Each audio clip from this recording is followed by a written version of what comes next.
dungeon, there have mind flare traps that have cut Solis's scalp right off, which you've got around. There's been sort of stranger anti-psionic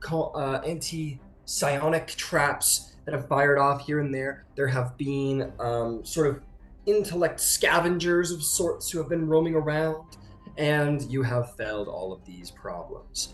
But last but not least, probably the biggest of your issues is it seems that one did make it through. A fellow Spelljammer ship, Zorfin 11 Eyes, Captain Zorfin 11 Eyes, has made his way through and destroyed the Dawn's Return, snapped it in half with his own Shrike ship. Very unfortunate. But as he came through, you guys used some very good tactics. You used the traps of the dungeon against your enemies, and then when they came to, you unleashed a surprise round, destroyed like 99% of his crew in one swift movement, and then you had to face the captain himself, a beholder, a wretched abomination that needed to be put down. And you did. It was a hard-fought battle. The terrain was used against your enemy. He tried to use you against each other, but in the end, Captain Voidlight rose up after taking a death ray to the chest, stood up, and launched 2 arrows, one after the other. I believe it was a nat 20 and then another nat 20. Yeah, it was 2 nat 20s, yeah. Incredible. And as those 2 struck, the beholder, Captain Zorfin 11 Eyes, will sail the astral sea no longer and fell defeated down to the ground. And as we come into the scene, Mr. Voidlight, Captain Voidlight, I should say, you drop your bow. Strangely, you just sort of drop your bow, and you're like your hands start. You're like just like kind of like you didn't mean to, just do. You realize your hand feels very cold. Feels exceptionally cold.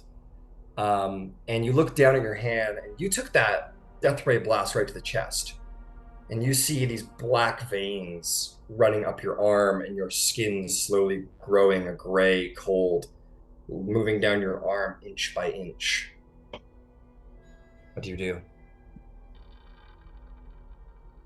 I just stare at it and then kind of look to Ed, and I think Chaplain's by me as well, right? They're close by. Should be, yeah. Yeah, Chaplain and Ed are right there, and at this point, Ed, you are no longer charmed by the beholder. You kind of come to your senses. You're not aware that you were charmed, but you just feel better now. He wasn't your best friend.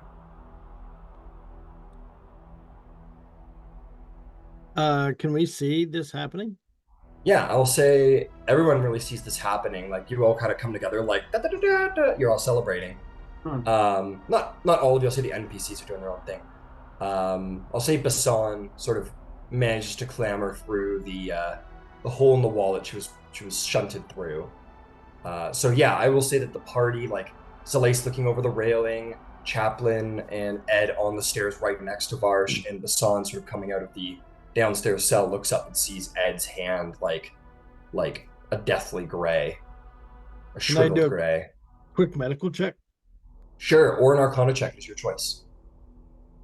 I'll do an Arcana check if I can. All right, I'll do medical. You do Arcana. Got it. Uh-oh. What'd you get? I got a 2 for a total of 6. 6, you're like, amputation might be required. You don't know. 10 plus 7 for 17. 17. Arcana? You know what's going on. Yeah, you know what's going on. The beholder, like you were sort of, you're a smart individual. You're pretty analytical, sort of an experimental sort of individual. And you saw like all the different rays that are being fired from his eyes. And you know that there are,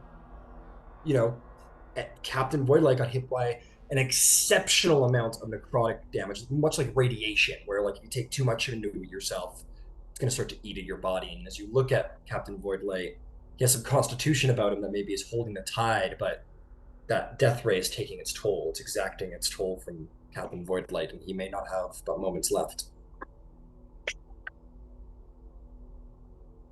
But knowing that, would Ed know that a cure wounds ain't gonna do shit or something? Or not going to do anything, I'm afraid. It would require some pretty pretty potent magics that your party does not possess to Does to not waylay what is happening, what is coming. So a lesser restoration is not going to do it. With your medicine check, anything's possible. uh, oh, oh.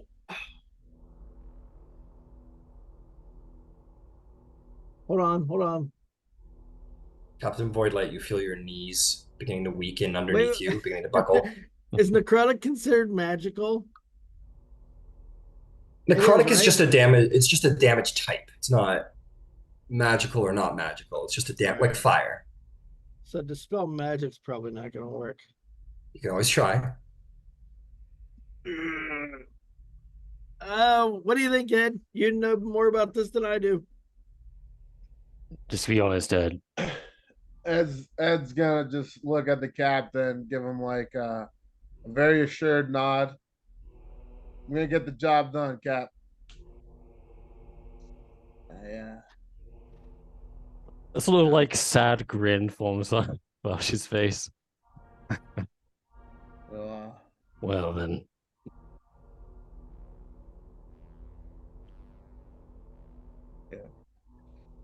See, go easy, Cap. as Varsh is looking at you, Ed, you see his cheeks becoming like noticeably gaunt as almost the moisture is being sucked out from under his skin, and his knees buckling, and Varsh, your strength is sapped from your legs, and you feel yourself beginning to fall down the stairs. And you guys see it, he begins to tip. All right, I'll grab a hold of him. Yeah, All right, you two grab him before he takes a painful flight down the stairs and kind of try and rest him as gently as possible across the stairs. And Varsh, you're just feeling very cold, and it's where the necrosis is filing down. It's a searing pain, but everything left behind, there's no feeling, completely numb, gone, as if it were cut off. Etherith. Etherith sort of prowls to the top of the stairs and looks down and sort of sees the scene. Does the Virad not have anything that it could use, like a greater restoration? Yeah, I'm gonna go look at the Rage's stat block, because he's got some stuff. Oh, the Rhaegar, excuse me. Sorry, I couldn't do that. Fucking find them. Hang on, sorry. 2 seconds. Rhaegar, there you are. He comes up to the top of the stairs, his double sort of down, like going to check on the body, but he comes up to the top of the stairs, and he looks at you, Varsh, and he sort of looks at the rest of you guys and kind of mournfully shakes his head. He says, "I'm sorry, I am no exceptional healer, I'm a warrior." Is there something that we can, like something off the beholder that we can use, as in to counteract? You could certainly try, but well, tell you what, make me like a nature check to see how viable that option is. 4. 4.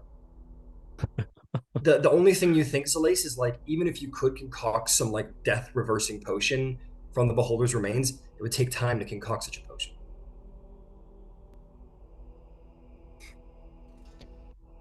The Rhaegar takes your hand, Captain Voidlight, and he says, "You fought bravely, you fought valiantly, Varsh Voidlight." I think I will drop to a knee and start praying to Varsh's patron. I can't remember her name. Hecate. Hecate. What do you say? What do you do as you begin to pray to Hecate? What do you say? Hecate. Varsh has been faithful to you. He's done everything that you wanted. He's been here helping you all this time. We need to help him out. Please, we need him. You need him.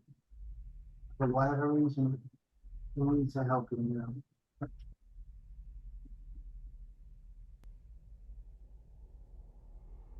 pray. You pray fervently there before Varsh. Um, Varsh's skin is gray. Varsh, you cannot feel your limbs. You cannot feel. You can only feel the slowing thumping of your heart in your chest. Etherith sort of grows closer and kind of like looks down at you, like in the eye, from over the shoulders of your two friends who are sort of holding you in these final moments.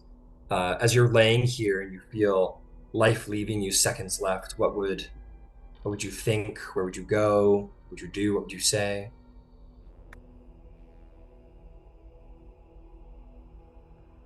I have lived a life filled with shame and regrets. But traveling with all of you was not one of them.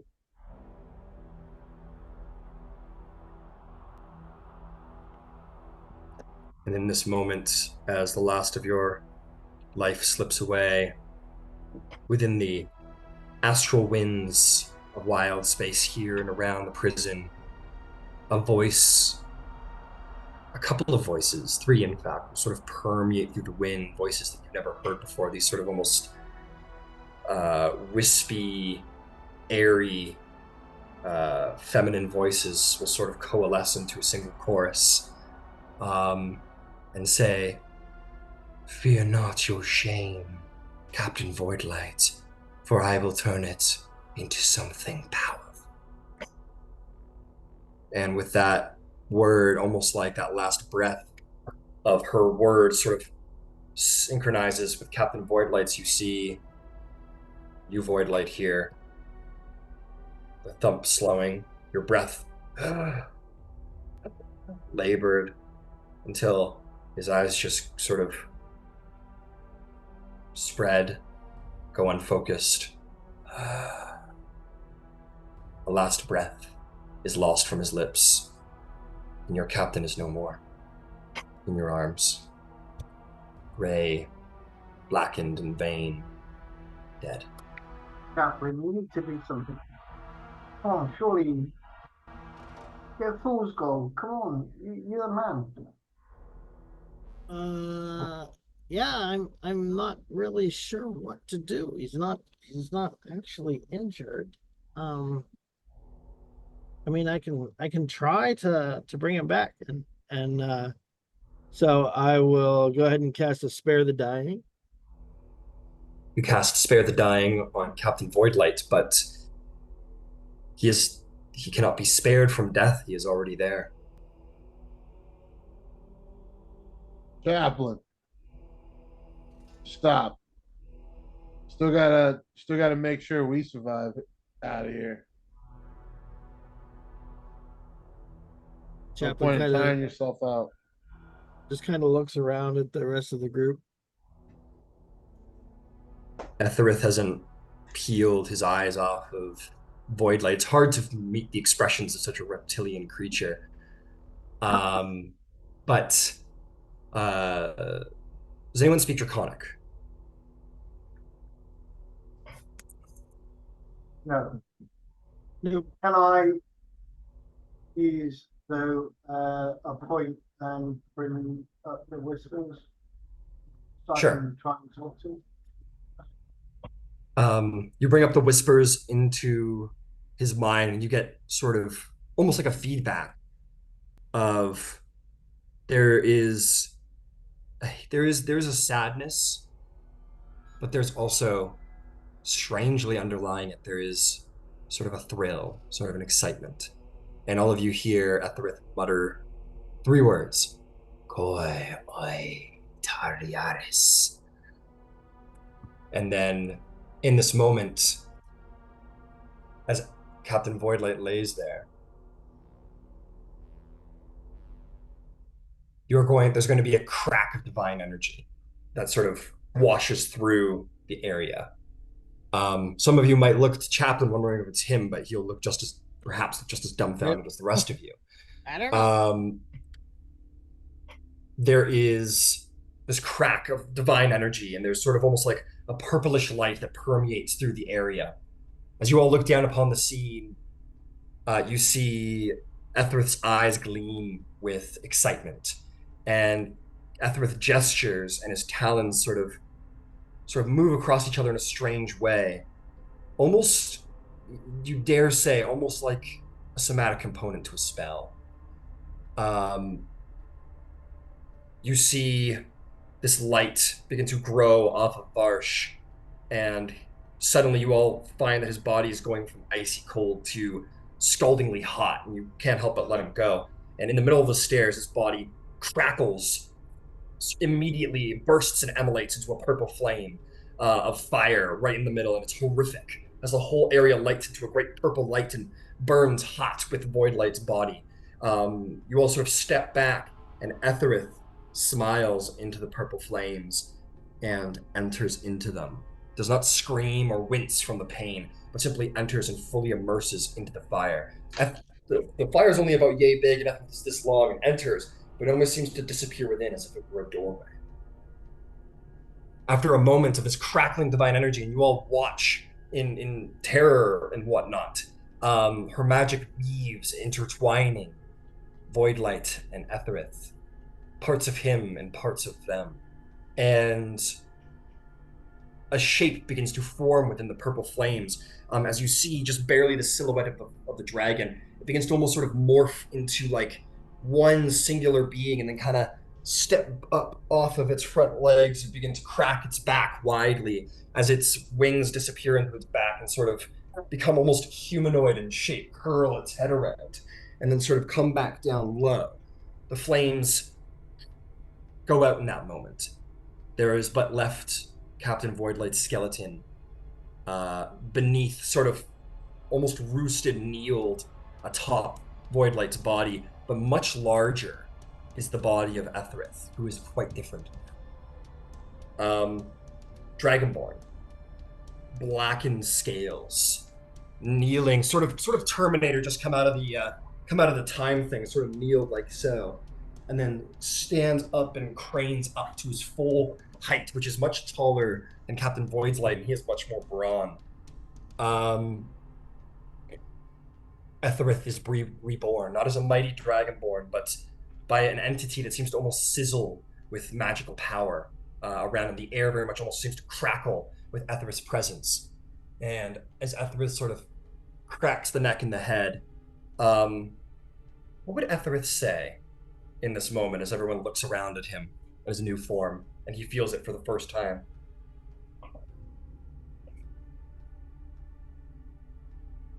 Etherith looks around, stares at their hands.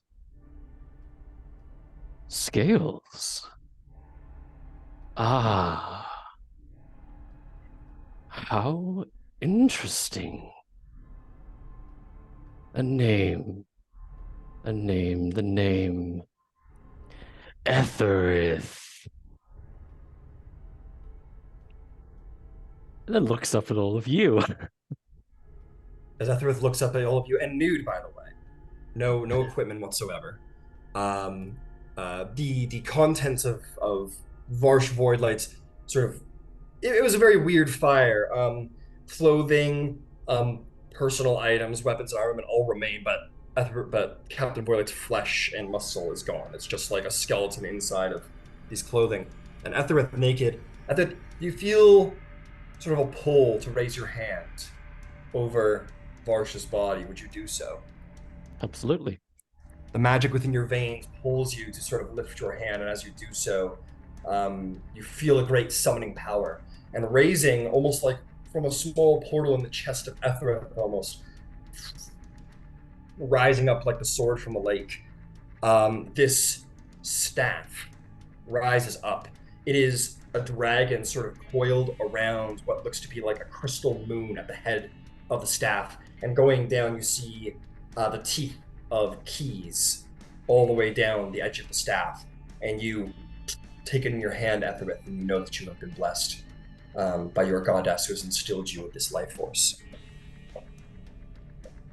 As I grasp the staff, my scales start to shift the same way you probably all saw Etherith's scales used to when he was phasing between different moon phases, and they kind of go from like white to black and then white again, and then settle back on the black scales with its eyes glowing with moonlight. Correct? Ed looks at Chaplin. Yeah. I didn't know Did he you could do do that. this? No, I certainly didn't do it. That doesn't look anything like anything I would do. I didn't know he was able to do that. Wait, where's Ether? Where's Vosh? I think that's Ethereth. They've become one. Ether, is that you? Or are you Vosh? Ether kind of like stares at Zalace for a second, and you can sort of see the squinting as if he's sort of gradually trying to get a sense of like everything around him. Zalace. Ah, Zalace, you used to feed me apples. They were quite delectable. Glad you enjoyed them, but wait. Heggerty, you did this to you too? Ah, yes, my lady.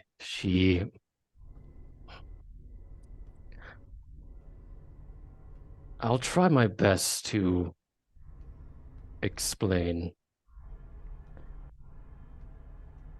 My lady is very invested in the fate of the Dawn's return, and Vash has been her means of observing us. But the loss of Vash means the loss of a means to watch, a loss of a champion. She would very much like to see this story reach its conclusion. And so she has brought me in to carry on Vash's will and see Why all did of she not you bring- to the end. But why did she not bring Vosh back? Surely that would just as been as even.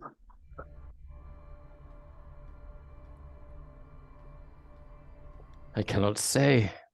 The will of my lady is simply impossible to comprehend.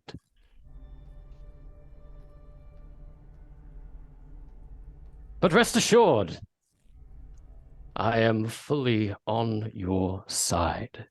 He kind of looks over at Ed then and sort of gestures his staff.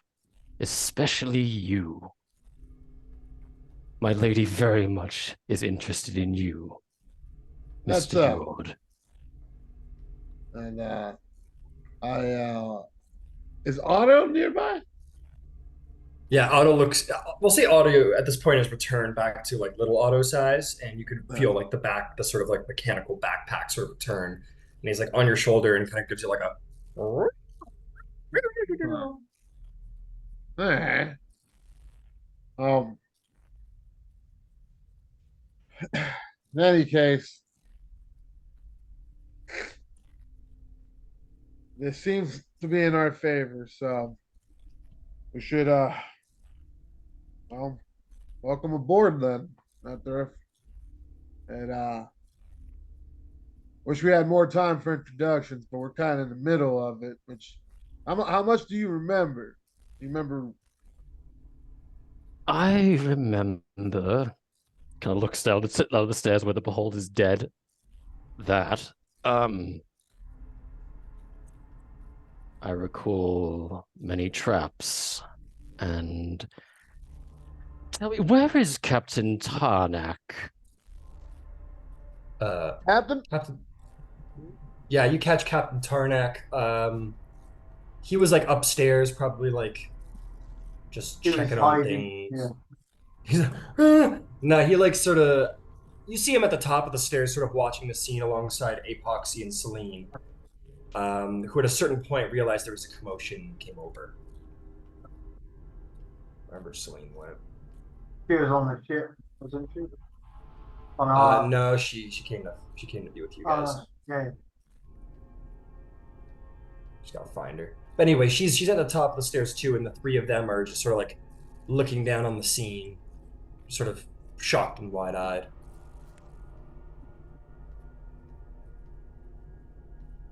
Which one is Tarnak? Still putting names to faces. And he'll sort of step forward and stow his hand crossbow, which isn't stowed quite yet. Goes, that'd be me. Uh, you're the captain's dragon. Yes, I am. I have a question. Maybe two. Right. Sort of steps up the stairs. Are you were you deliberately intending to withhold vital information, or are you just so foolish that you thought it not worth mentioning that one of your rivals for this treasure was a beholder? Hey, you all been to the Rock of Brawl? You got a beholder in the tavern. I didn't think it was. I mean, nobody asked me. If you wanted me to give you a dossier of every captain I'd ever met, we certainly had the several days to do so, but I have many rivals. I've been a captain on the Rock of Brawl for decades. Yes, but the beholder as a rival captain is quite different to say another human. I suppose that's fair.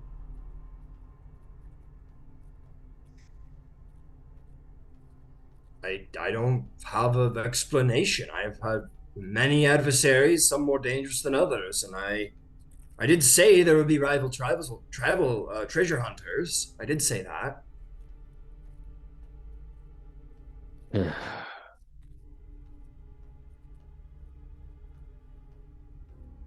Perhaps with more information, this outcome would have been very different.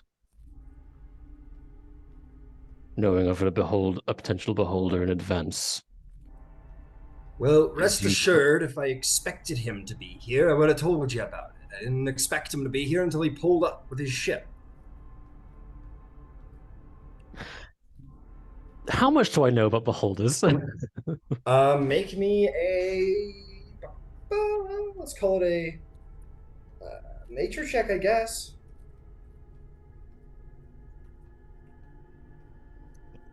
Damn. 7.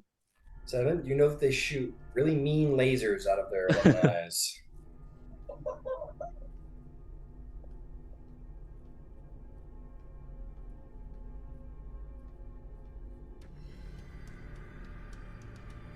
Well, if I can interject, what I can say is the beholder and the captain and this captain all really wanted whatever's in this prison. So let's finish this job, get on the beholder ship, and get out of here. Do I think that's good.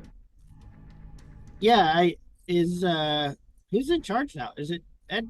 Like, does anybody think that we have time to, rest and recharge a little bit, or do you think we got to run right upstairs right away? I just want to go now. And I'll push through everybody nimbly as I go through and just head towards the other stairs. All right, you start heading out. There's a point someone's got to figure out how we're getting out of here. Jorn Expert will say, "No, I wasn't made no first mate or nothing like that, but I've been a captain on some ships, and if I may say, there's still a job to be done. Can't fold on it while we're here, and I'm sure you have your expenses now. So we've come all this way, might as well get what we came for, no?" Absolutely. Yeah. I agree, but first, I need some clothes and after the kind of like I'll let back down the stairs and pick up Vash's pack and maybe loot some of the cultists just for some robes. Yeah, you look at Varsh's outfit, and it's definitely more suited to, yeah, someone a little bit more sailory, a little bit more, a survivalist, if you will, and you're like, it doesn't really suit you. But then you look at those robes, those sort of like ever so slightly tattered at the edge of the sleeves and the bottom of the skirts, much more perhaps to your inclination. And you can don some robes and add them to your inventory. Cool. You even notice, perhaps, I don't want to put it there, but I mean, I do. You notice that one of them that had their scalp, taken off by one of the traps down here, you see, like, his scalp laying on the floor, and next to it is a pointed brimmed black hat. I'll be having that, thank you. Take that and you put her on. And I'll take Varsh's pack. All right, take Marsh's pack, take the contents out of your saddlebags and toss them into the bag. And you're certainly much more equipped for an adventuring lifestyle than you were a couple seconds. Well, I'm all ready. Tom goes, sun settling. And Jordan Spirit says, all right, well, when I see it, let's forward on ahead. And he'll sort of throw his ball over his shoulder, be like, one story to go. And he'll sort of wander in that direction and just sort of be ready for whoever's there. The Rhaegar will look at you all and says, promise to protect your captain, and I failed in that endeavor. But I will not leave your side until we leave this place. I will do better. And yeah, your NPCs sort of line up prepared to take on that final story. Do the rest of you group up to do the same? Yeah, Ed'll follow. Okay. I'll run through and start making my way up the stairs, checking for traps and anything on the. All right, you'll head up and you'll begin to check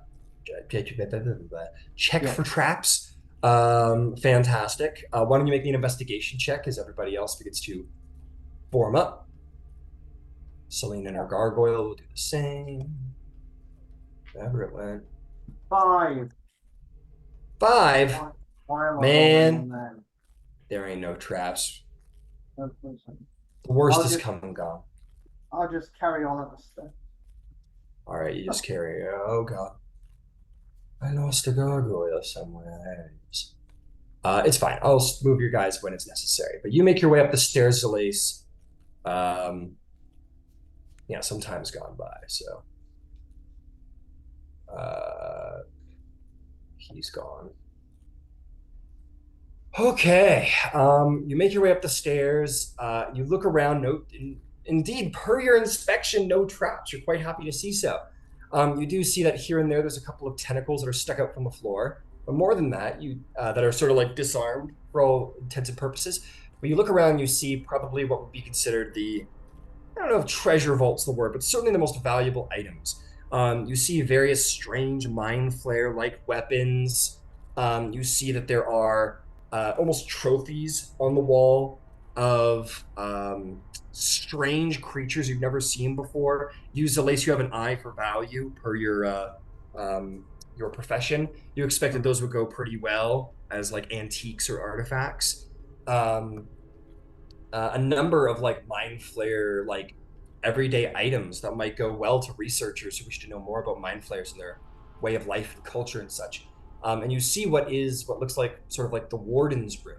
There's a couple of these intellect devourer creatures, and they sort of like scatter in fear under various beds and such as you enter within like rats. But you see sort of run down, but again, many more relics, strange items, weapons and such. You expect there's much here of value, nothing that like you could toss in your pocket and be like, yeah, that's of value, but something you're going to need to sell on various markets. But you look around, you inspect, you step on various pieces of the floor, and you're not attacked or struck in any way. You think you found what would be considered the prime bounty around here. What's that on the wall on the other side? Opposite from where I am now. Right, Yeah. that guy right there, the sword on the wall. Yeah, let me describe to you what that is, because that is kind of cool. Just half a moment, I'll pull it up. You look at this weapon, and it is not made of metal in any way. It is a great sword, as far as you can tell. It is made similarly of the contents of this tower, very Illithid-esque. It's got like a handle that's made of sort of carapace, and the long blade is, again, something almost like bony, maybe shell-like, but it is strong and gleams in the light like a blade. It is some kind of very odd great sword that is probably of illithid design. And you expect perhaps quite old. Can I just make sure there's no traps on it and anything else before I move it? Yeah, you head over. Go ahead and make me an investigation check to be certain. 14. 14. No traps as far as you can see. I reach out and take it off of it. Your halfling form isn't quite strong enough to wield it properly, but you can certainly No. bear it. And you take it off of the wall and you hold it in your hands.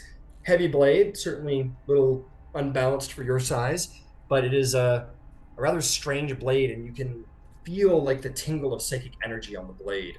And it sort of like kind of hurts, not, yeah, a little bit. It kind of hurts your head a little bit, like a very mild headache, nothing to be concerned about. But basically, you feel that this blade rides with psychic power. So I'll shout the song and show her. Okay. So, I would actually like to Basan, make. have you, Can I make a roll for Basan What would you like to roll for? for all of this? That everything's happened, and I don't know what the roll would be, but for her to have made no reaction whatsoever. Oh, to everything that happened? Everything Make that me happened. I don't care if it's a high DC, but she would try to make it. Yeah, that's perfectly fine. Make me a deception check. Is it deception? Yeah. Wow, it's not bad. I don't have any charisma to give, I think. So wait, do I? No. So it is 19. A 19. That's very good. I would say Varsh is dying. It's all good. It's all good. No worries. Varsh is dying. I think it's like exterior, like on your external, sure, it seemed very cold. I think there was a bit of like. Well, let me ask you, Basan, how much did you care about Varsh? Did you like him at all? yeah. Yeah. Nah. No, I did. He was I alright. did. And his dying would have meant his dying would have been important to her. But this place is a psionic trap. Yeah. And her ship has a monk who's supposed to be a teacher, but who's already violated her consent once anyway. So she's very much in I show nothing, I give nothing. She's very much in I have to protect my mind before I can do anything else. Like kind of the same vibe she was in on the Nautiloid. All right, yeah. You saw Varsh's dying, very slow and not. It was slow enough to be like a painfully like long goodbye, but fast enough that it didn't give anyone a lot of time to really think much. I'd say on that one you were able to generally keep your exterior, like maybe inside. Maybe there was like some small signs that some very high insight people over 20 might have seen, like maybe like a little bit of like sticking your nail into your hand to kind of like force yourself to think about something else, or like biting your gums with your serrated teeth or something like that, but nothing on the outside. But the actual bursting into flames in the voice of a god on the winds, and Etherith writhing and sort of like feeding on the power of Varsh. No, that was nobody was able to hold back anything there. Like you would have been at the bottom of the stairs, like eyes wide, mouth agape, and as Etherith sort of began to speak his first words, you would have realized your shock, and then maybe could have come to a position. But make no mistake, Basan, you're in turmoil. Like you can look however you want to look and push down however you want to push down, but you're in a mind flare place again, and a good friend of yours was slain by an aberration, and painful things have happened here. So you're hiding it, but painful things have happened here. Thank you. All right. Okay, so you anyway, back to what Zalace was doing. Do you go upstairs, Basan? You hear Zalace calling you? I do. I will go up. All right, you head up. You see them as well. The intellect devourers sort of scurry like rats and hide in nooks and under benches and such, fearfully. You head up here and you see Zalace turn around, holding this mind flayer sword of sorts. This great sword, sort of like gestures and shows it to you. I look at it and at him and say nothing. Okay. Zalace has stepped away for a moment, so we'll say that Sorry, I know. calling. It's all good. Yeah, you play it however you want to play it. It's your character. We'll say, but because Zalace has stepped away, we'll say that he just calls everybody up. He thinks the place isn't trapped. He's called up Basan. So whoever wants to come up into the area, most certainly can. I'll sort of cast Mage Armor on myself and then head up, just in case. Fair enough. Can't blame you there. No problem. You head up and you see the same things as described. It is again, it is this place is a place of value, much like an archaeological dig is. Like there's nothing here of like you can actually like go up to a trader and hand it to them and be like, yeah, give me a bunch of stuff. Like you probably gotta go find collectors and such to purchase these relics, but there are many of them scattered here and there. Ed's gonna collect all of that research stuff that was pointed out. I need to wait. I'll put my teeth in. Maybe an investigation check, Ed, to sort of like look around for sort of like research notes, what you'd expect to be here. All right, that is a 4 plus 7. That's 11. 11.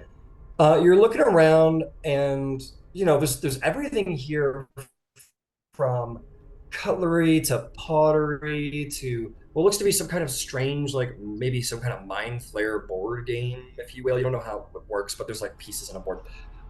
There's everything here, and as you enter into like the warden's room, there are desks that are empty, and like recently so. You see the dust sort of scattered around, but you find nothing, no intelligence, if you will. All right.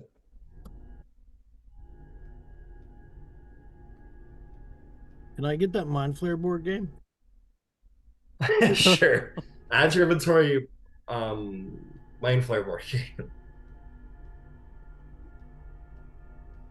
It looks kind of like dragon chess, but the board has like different like levels, and like the pieces certainly don't line up like dragon chess, and like That's you got awesome. the pieces, you got the board, but you don't have the instruction manual. You know what I mean? Yeah, absolutely. Yeah.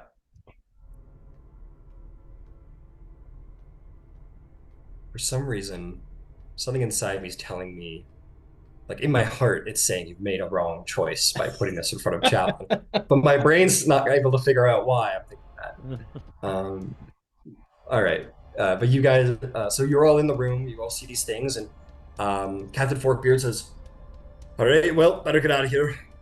Don't know how they found their way through the asteroid field, but best pack up things and start finding our way out of here as soon as possible, if you all agree. Since poking and picking her now, might as well do it later. Oh, so we're just gonna start loading and we'll go through it all later? I don't see why not. We're in sort of clearly a dangerous place. Might as well do it in the safety of a ship. Okie doke. I agree. And he just starts loading. Is there any way we can get the ship up to a window and throw it out the side? Yeah, you want to go carrying it all Do we the way want to get down? this Or... belt? there are windows. Certain things will fit through windows, other things will not. But you have many hands at your disposal, so you can start, assembling things into like little packs, and maybe that's a tactic. But and maybe Axbeard or Celine will point out, because she's a spelljammer herself. She says, "Well, maybe that's a great idea. Should I go try and figure out the ship that's left behind by the beholder, or should I see how hard it's going to be to put the new rising dawn back together? What's the plan with the ship?" Whatever we do, we should take the Spelljammer from the other ship, Well, I want my stuff. the helm. Blue's on board, and I need him back. No leaving him there. Okay. Well, let's establish that the ship belonging to the Beholder is not still manned in some way. And I mean, it'd be easier just to take it. We can grab anything that's floating around in the gravity plane. Fair enough. Says Forkbeard, and he says, "Why doesn't me and Celine go and just scout that and see if there's anything troubling? Maybe we can see if we can get that layabout to try and help us. Considering he's got nowhere to lay about now." And we'll say Celine's gargoyle, and Forkbeard will sort of depart down the stairs to scout the enemy ship and see if there's any dangers there. Obviously, anybody's welcome to go, but they take an initiative. Well, Or actually, I take it back. I'm sorry, they're not going to go away. I think certain NPCs are just going to go up to the windows and start like looking out the windows. There's no point going all the way downstairs. Are going to start looking out the windows and they'll make perception checks. Forkbeard pokes up the window, Sling's poking out the window, and he'll go, "Oh, well, I guess it's an option now." And he'll sort of like point down and say, "This, maybe there was, but it seems that the layabout has taken their ship from them. So I don't know if that's ours or a good thing. What do you all think?" And when he says the layabout, he's referring to your teacher, Soleil Simbasan. He took the enemy ship. Yeah. So he's just sitting on the deck there. There's like 3 people laying dead. I don't know if it's a good Sounds like thing. he's helping. Good to hear. We can leave him in water deep when we go back. Gives us a leg up. I will. Oh, sorry, Ed. Go ahead. No, that was what I was gonna say. Since I have that shape expert thing that allows me to install equipment twice as fast, I'm assuming it allows me to extract equipment twice as fast. That'd be fair. So I'll go ahead and start trying to, well, if I can figure out a way there, wherever the pieces are, extract the Spelljammer helm from the New Dawn. On the New Dawn. All right. You head to the New Dawn. I'm going to roll a little check to see if that's at least isn't prepared. It most certainly is. As you return, as the middle of the ship was, the middle of the Dawn's return was struck, the helm was left in one piece. It's easy enough to extract. In fact, it's not very hard at all. It just requires a little manpower, a little elbow grease, if you will. But yeah, you guys, I'm going to say you guys take, with all of your hands and the amount of stuff that needs to be like moved out of here, I'm going to say, and like moving at top speed, it takes 2 hours to get everything out of the old ship, put it into the new ship, take everything that looks to be of value and not nailed down inside of this prison, toss it in boxes, throw it out the windows, and anything too big to throw out the windows to move down like 3 levels while being careful of traps. It in fact is quite miraculous to get done in 2 hours, but you have enough manpower that I'm going to say that it's possible. But after 2 hours of heavy lifting, sort of shitty work, honestly, just labor, you guys get it done, and you have loaded yourselves into your new ship. Before we leave that top area, can I just make one final investigation that there is no hidden doors, floor bits, or anything? Nothing, so like a hidden vault, safe, anything? Yeah, make me an investigation check to see if any wealth was left behind. No problem. Can I help? Sure, yeah, help. Where is it? That's 18 for me. 18. You're going to note 2 things. The first of which is that you're certain someone has been here before you. Maybe just recently too. Because you look around, you see there's these dust marks, you see some footprints.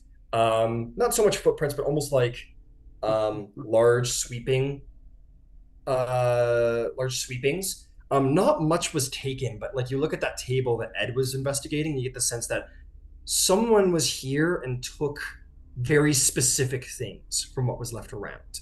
Nothing of like tremendous wealth either. You expect it was, as I said, certain elements of intelligence that were laid around here and happened somewhat recently. But as for what did you roll? 17, you said? 18. You said 18. 18. Yeah. Um,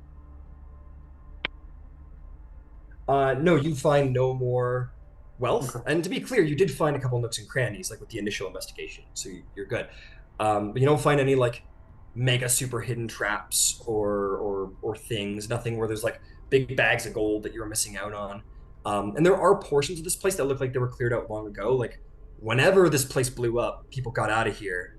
Um, a large number of them probably took some stuff with them as they left, right? Large valuables. Yeah. But you take everything not nailed down that looks to be of value, you stow it into this new ship that you have claimed aboard, and you have a new ship. Congratulations. Not tell.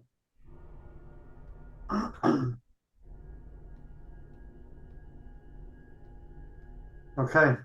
So, sorry, we're all on the ship now, yeah? Yeah, I'm gonna assume you're all on the ship, and just so you know what you're working with here, I assume maybe Ed, you've taken a look at it. You guys know that there are 3 ballistas on the deck, and also this thing is capable of it has a giant like ram head on the front, a piercing ram, so it's specifically built to ram.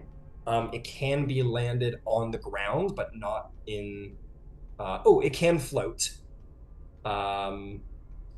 So the ship is capable of floating on the water, but not in rough waters. This isn't like a galleon by any means. So it could land in like soft waters, and it can also land on solid ground. And I'll send you the rest of the stats alongside it. But you kind of like get a little assessment of the ship done. And we were able to salvage all our equipment, yeah? Yeah. I'm gonna say any equipment that was left on the ship, you guys were able to get back together.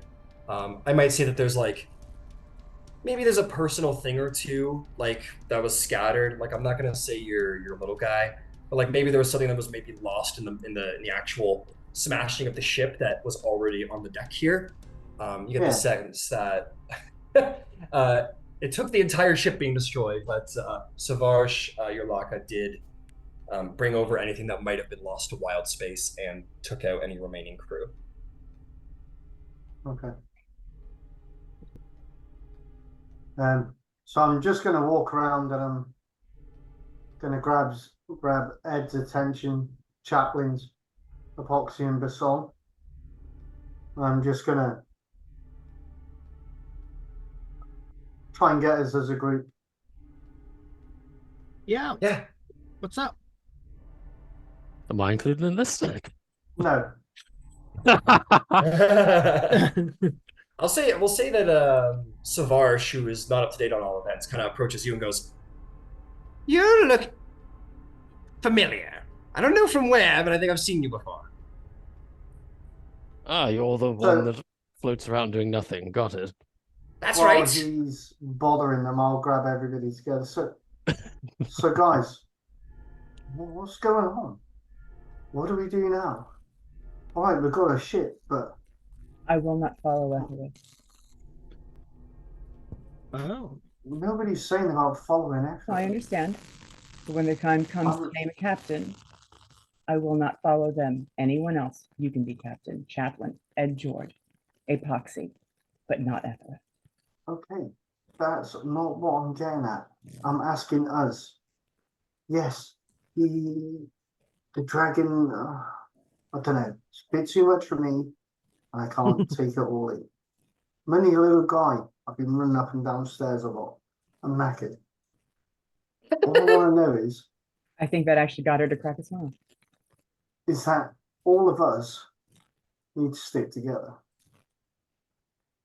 I'm not sure, but listen, we need to stick together. Ed, I need you to know this. That Tarnak was in there. While we were fighting the Beholder, he'd been upstairs and already got some stuff out there. I can do stuff. I can get in his mind. But I just need a bit of help. Same with you, Basson. Wait, Right. there was the tables that you looked at. There was dust marks that are around a space. So there was something that was moved, and it was moved recently. I don't mean last week, 2 weeks ago, today. While we were there, while we were fighting, he was up there rummaging. He's got stuff. Why don't we So shoot him for the down? whole thing.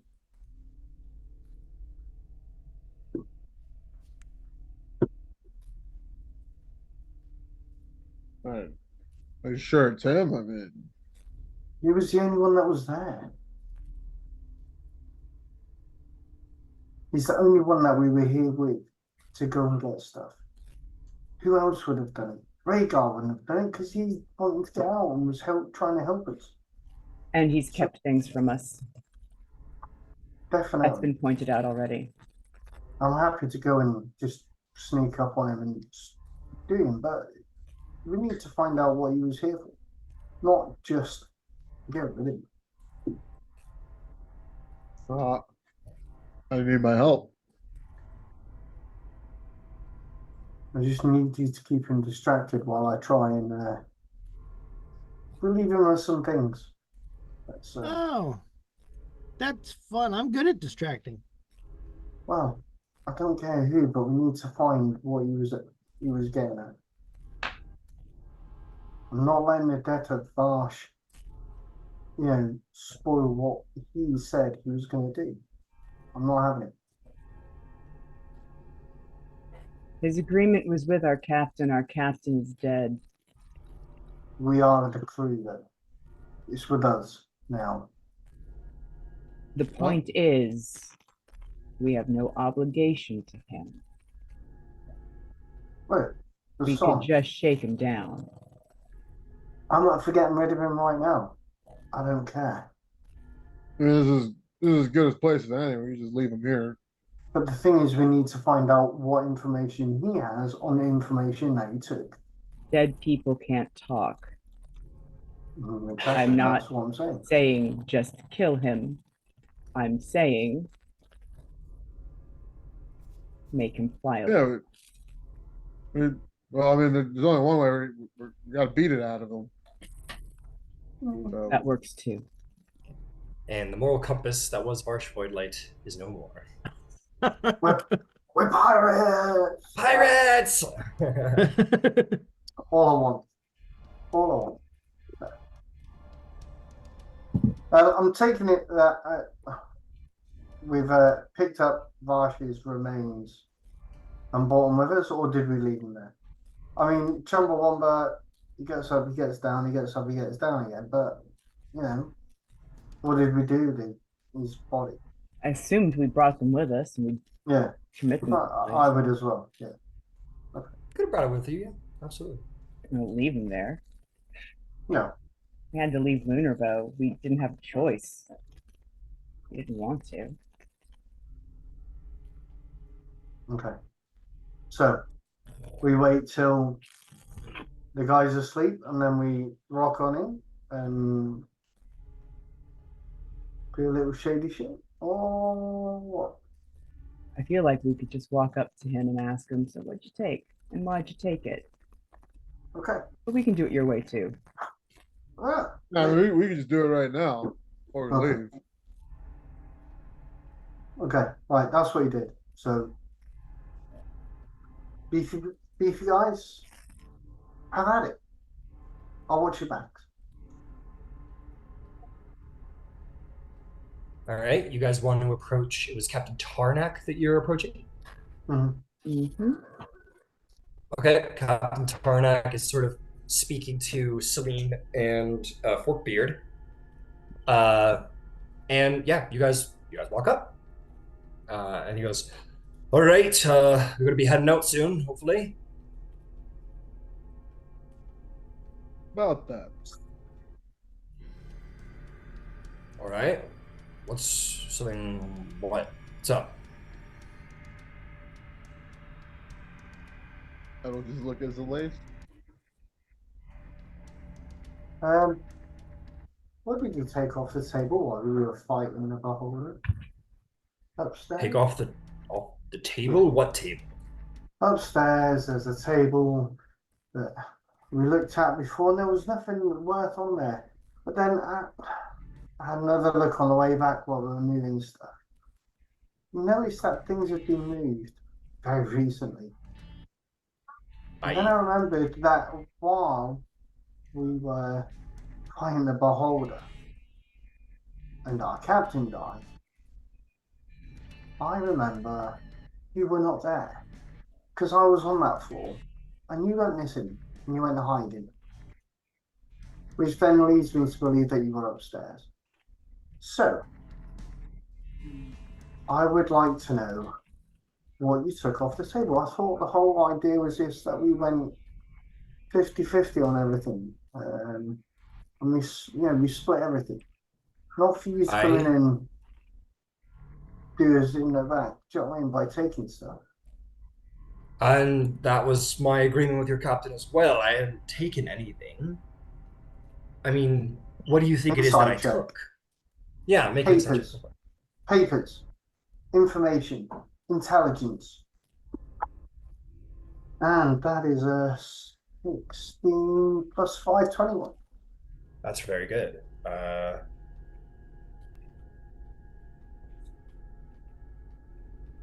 Let's see. You roll 21. That is really good. You can't really tell neither here nor there. You don't know if he's lying or telling the truth. It's not. And to be clear, how I run insight checks, it isn't all to do with how well you roll. Like you can roll, a 28, but if Buddy rolls like a 1 to persuade you, like that's that, right? And the same thing with the deception. It rolls like exceptionally well. So it has to do with their rolls. It has to do with yours. No, that's fine. In this moment, he's not doing much to persuade you, but you're not able to really. You don't really know which way he's going. He's either a really good liar or a really unpersuasive individual in this moment. Chaplain will kind of clunk his way through at hip height to some, and attempt a charm person. All right. Roll, fair enough. He rolls a natural 1 for a 3. And in this moment, he kind of like looks at you, Chaplain. He goes, lad, I don't mind my saying so. I've never seen an auto gnome with such fine, polished plating. It's really, really pleasing to the eye. Well, thank you very much, Captain Tarnak. We had some questions. We were hoping that you could help us out. See, we couldn't all see each other when we were inside the building there, and my friends had some questions about what you might have actually seen in there that maybe the rest of us didn't see. Go ahead, friends. Right. Ask him your questions. So I will say, like, it's how the charm person works. Like, yeah, he wants to please you, so he'll want to answer their questions. But it's you who has advantage on persuasion checks against him in this moment. Okay, fair enough. So you would have heard what Zalay said to him anyway. So you would have got everything. Right. Yeah, so like Zalay said, I don't know, maybe he wasn't completely clear, but have you had perhaps seen any intelligence, anything written down, any information, that sort of thing? Did you take any papers or books or anything like that we could have a look at? I didn't go up there until all of you went up there.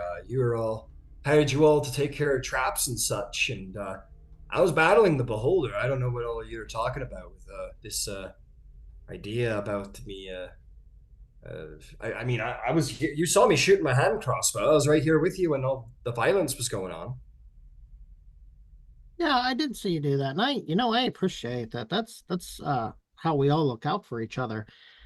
Did in the entire time we're in there, it was pretty chaotic. I'm sure a lot of us were in some different places. Was there anything else that you saw of note that really stood out to you that you don't necessarily know that the rest of us saw? He sort of rubs his head. He goes, Honestly, no, really. I mean, I think I saw everything that you all did. I was just there with you pointing out the valuables. You're talking about intelligence. I didn't see any papers or anything like that, like your young halfling lad here said. Yeah, he said it looked like some papers or books or something had been removed from the office upstairs, but you said you didn't see any of those. No, I didn't see any papers or any of the like. There was plenty of bowls and weird contraptions and such, as you all saw, but I didn't see anything wrote down.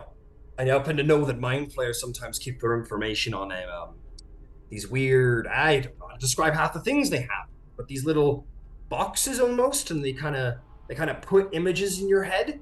I didn't see any of those. I All half right, expected well, them to be there. I was a little surprised there wasn't, in fact. all right, well, I'm sure what is it there? Looks like about five of us here now. We'll probably keep talking about it for a few minutes and see if we can work out exactly what we thought might have gone missing and when it went missing. If just wouldn't mind chiming in, and if there's anything you feel like would add to that. I'd be more than happy to help in any way. If there's especially things we've missed we might find later, I'd better to be more to be split. Absolutely, I'm glad we're in this partnership together. And sticks out his hand to shake Yeah, you'll shake your Captain hand. Tony's hand.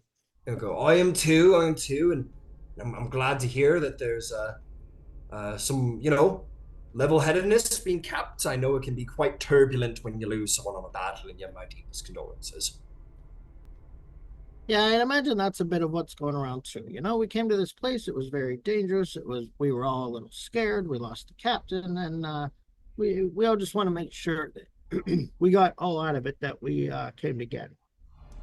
Completely understand. I'll be here to make my inputs as you ask. Okay, Captain. It doesn't sound to me like or I'm sorry. Okay, Celeste, I'm sorry, but it doesn't sound like Captain Tarnak knows anything more about the situation. He's happy to help and continue discussing it with us for Chaplain looks at a watch that isn't there about the next 56 minutes or so. I'll also have you quickly make me a persuasion check at advantage, Chaplain, against the captain, because you have him charmed after all. See how well that goes. At advantage, that's a 14. Okay, 14. Yeah, yep, that's all. Everything seems to be as as it was. Got what I needed. Please continue. All right, yeah, I mean that's all I've got for now, Celeste. Good. Well, someone was up there before. And turn your leaves.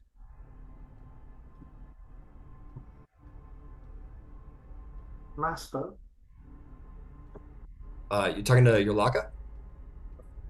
Yes. He from the other side of the ship goes, oh yes, right there, and he will sort of float over, and he goes, what's going on? Master, I need to be truthful. While you're on the top level of the prison, while we will fight. No, of course not. As I told you all, that I would be here to instruct, not to do. I'm not going to take your missions for you, make things easy on you. Or harder, for that matter. Oh. So while we were fighting, were you upstairs at all before us? No, it was on this ship. You think I stole something? No, I'm asking whether you were there, because if you had been up there and you said that you were, then no, you haven't stolen it, and you just got it on you for whatever reason. I get it. No, I, as I said, I have remained faithful to my ways of tutoring. I remained on the ship, didn't get in anyone's way, and then when the ship was destroyed, I figured you might need a new one, so I came here with what was sort of floating around, and, there was a ghost, and, 3 of them culty fellows, so I beat the shit out of them, and now the ship is yours. Well, thank you. We appreciate the fact that you actually did something. Well, you shouldn't. I really kind of went against my usual way of teaching. It's, doesn't sit well with me, in fact. Okay. So, who else does that leave then? Someone was there before us, and it was He goes, only indeed, Zalace. Who could have been there, I wonder? Who could have been? So you think somebody was up there and took something while you weren't there? Who do you think would have the power to simply slip into the top of a Mind Flayer prison without so much as setting off a trap or catching your eye? well, someone that can fly. Me. Chapo points at himself. Well, no, apart from, well, maybe there may be a few of us that could do that, but we're all fine. So, I don't know. I didn't see everybody. Open your eye, open your mind to the possibilities, Zalace. Anything from you, Bassan? Any thoughts about who could have been there before all of you? Snuck away with a little bit of your stuff?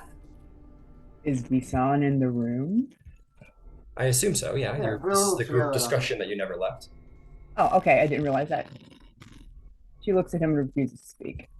Wait, am I here now because I was talking to the thing? I thought that Etheric and the monk were over talking in one place and we were someplace else. I apologize. They were, I and did not then- understand. And then your Laka was called over and goes, "Oh no! Seems it was Bassan hit on the head rather hard. She doesn't seem to be capable of speech." No, I just think she was a little bit pissed off. Ah, yes, I heard about Captain Voidlight. Most unfortunate. Not about that. Well, I'm sure it's none of my business. It might well be. Will be. Oh, very interesting. I meant to read your mind. I can do that if you wish. You can read my mind if you want. I won't help you with this one. Maybe intelligence saving. You me? Yeah, he'll read your mind. Does you tell him to do it? 15. 15. Yeah, no, he reads your mind. And he goes, huh. And he sort of turns to Bassan and goes, interesting. And then kind of, By the way, Just she's not turns back. staring defiantly. She's not like all angry. She's just completely impassive. yeah, I getcha. And he kind of looks at you a little like weird, and then returns back to the conversation. He goes, so is there anything else? Oh, well, of course, we're in the middle of instruction here. So, Bassan, as you don't seem wanting to take part, Zalace, who do you think would have infiltrated a Mind Flayer prison without anyone being the wiser? Well, someone that was with us. The only people that weren't around at the time was Celine, because she was ended up fighting some shit, or Yaska. There was two of them. I didn't have a chance to keep an eye on. See. Well, I will be around if you wish to speak it out. I will not grant you the answer, but I will be happy to help follow you through if you wish. Yeah, okay, thanks. And he'll sort of float away. And he'll float back to Etheric and be like, now you're the most interesting person on the ship. And he'll why, thank you.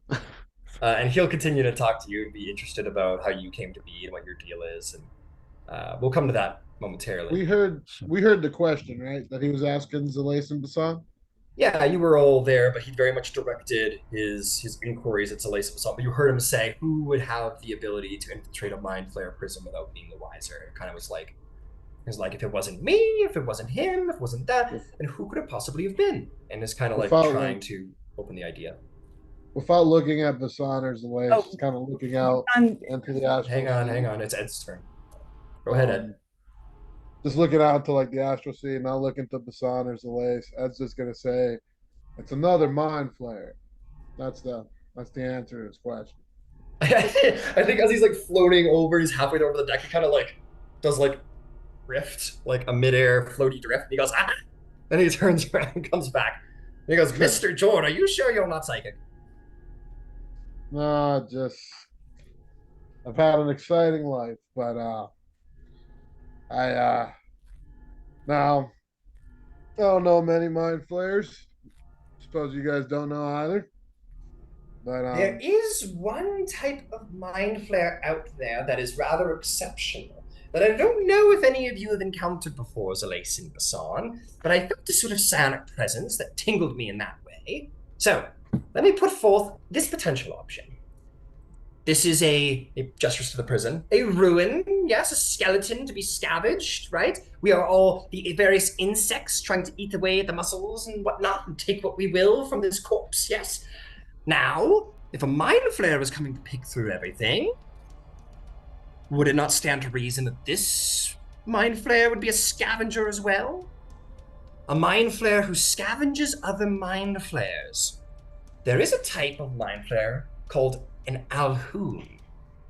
Now, alhoon are a very special mind flare. They are not liked by mind flare society because they practice arcane magic, which is forbidden by larger mind flare,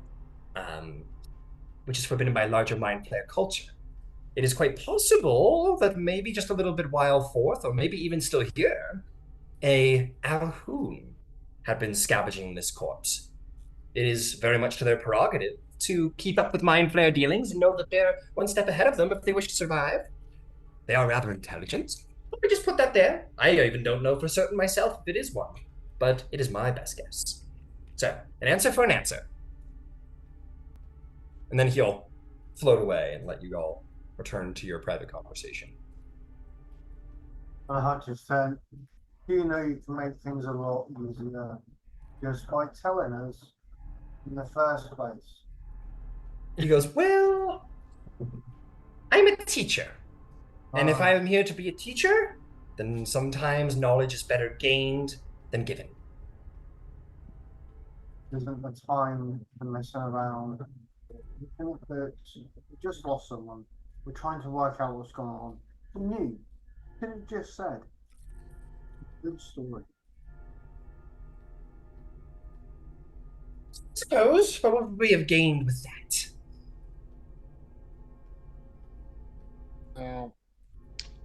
I think we've got a couple options here, but our best choice right now is to get out of here. There's still something that could be coming through this minefield, disaster field, and well, I'm tired of being here. I don't know about you guys, so I would like to leave. I'm Where gonna is the stay. Tarnak's like- aquarium? Captain Tarnak's like, I'm sick of being here if Chaplain's sick of being here. Yeah. Well, I want everyone to know that. Well, I thought it would be interesting if we all took not all of us, but Ed and maybe Captain Tarnak and I all took a look at the Spelljammer helm and see how this ship moves. Yes, Captain Ed. Yeah. What do you want me to do, Captain? What'd you call me? Captain? Ed. So Ed. Okay. Sorry, Ed. You're good. Sorry, Ed. Ed'll go to the spell jamming spot and clear, like gross himself out a little bit. Yeah, you kind of. That title seems a little bit haunted right now. It's fair. I'm a big Survivor fan, and we were getting very close to Survivor just like a couple minutes ago. Voting people off the island. I was like, man, this is getting real. Getting intense. Yeah, you guys make your way down. You look through a couple of rooms until you finally find. God damn it! I wanted to give you a cool mind flare one. We'll say that. Here's what I'm gonna say. You make your way down to one of the rooms, and you're gonna see that your Spelljammer helm, and not this ship's one, but your Spelljammer helm has been set up in one of the side rooms. And Celine will say, the one that was here was very aberrant, and I put that down in the cargo hold. I figured you'd rather Spelljam on your own helm, Captain. I mean, Mr. Jord. That was very considerate of you. You're thank you. Are you good? You were here when it kind of broke in half, weren't you?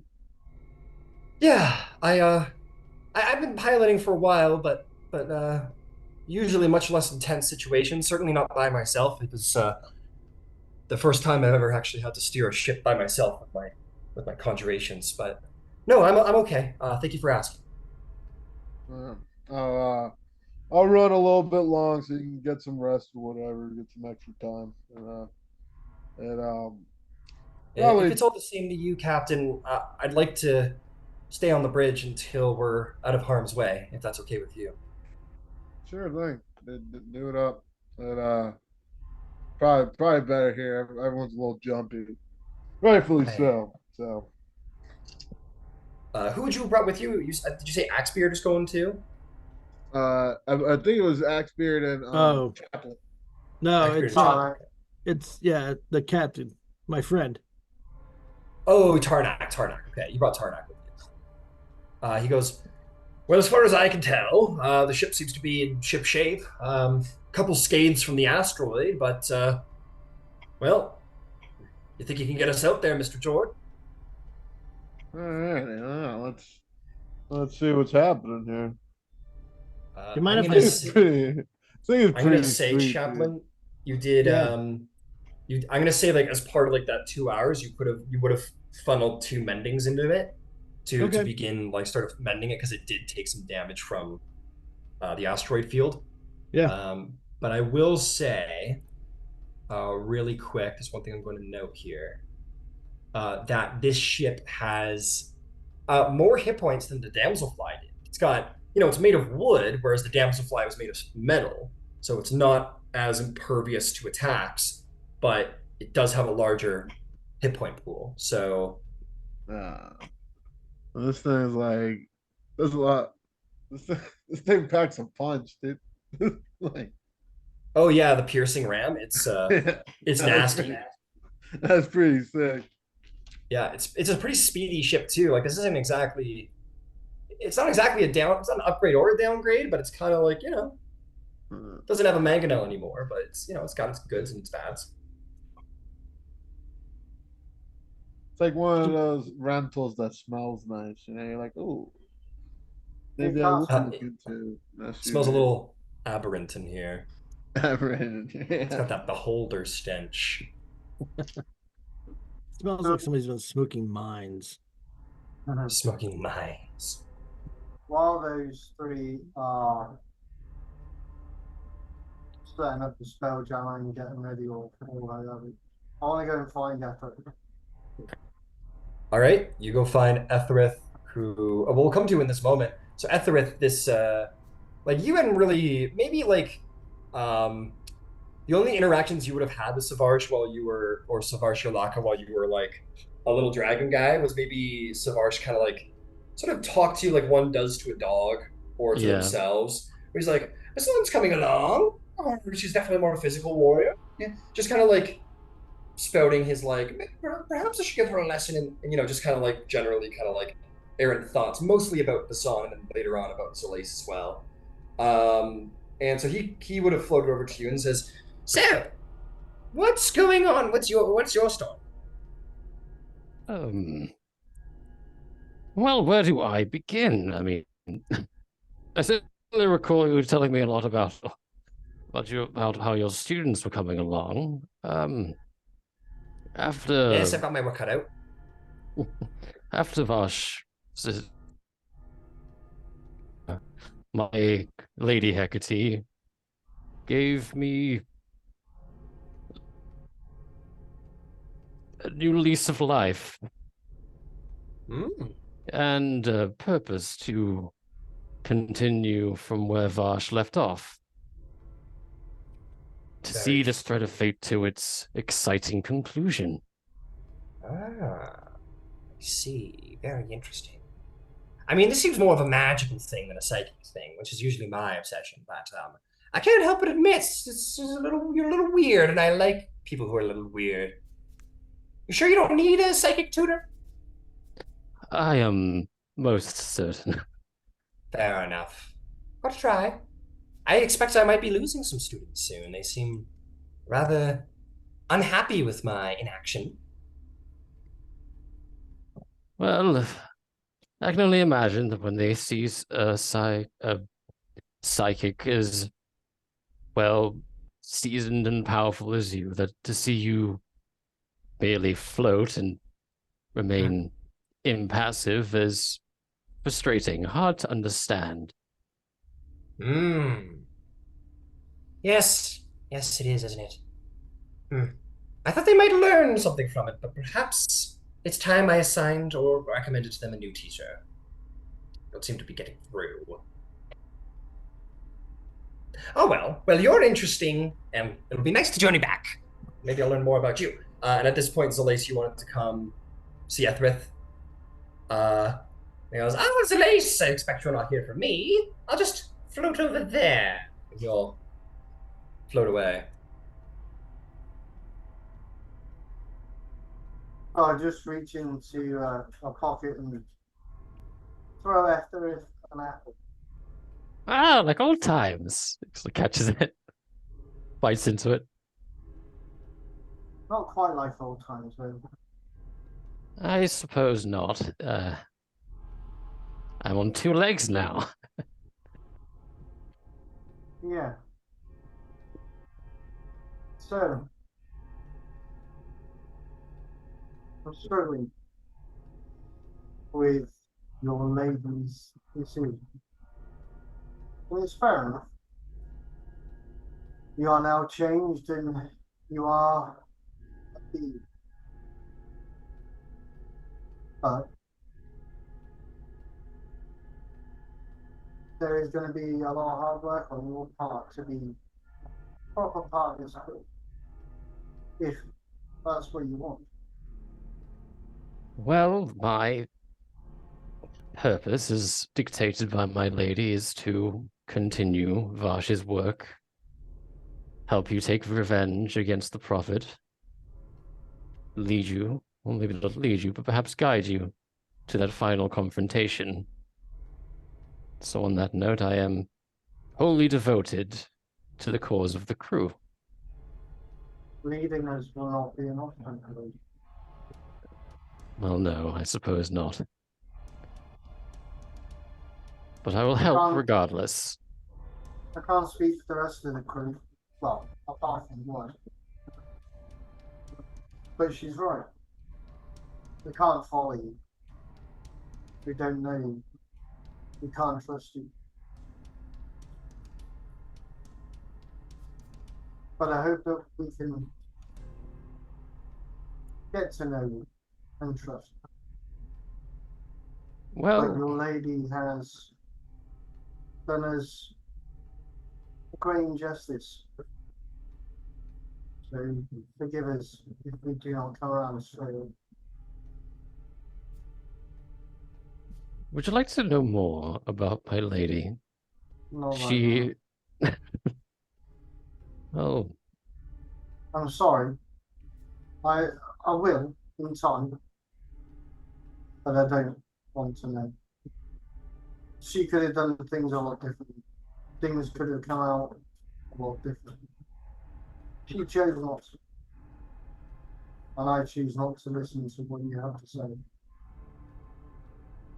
Beatrice, please know, I'm willing and hoping to get to know you better and to start trust. I can't speak for everybody. well, I hope to become a more, well, a full member of this crew and earn all of your trust.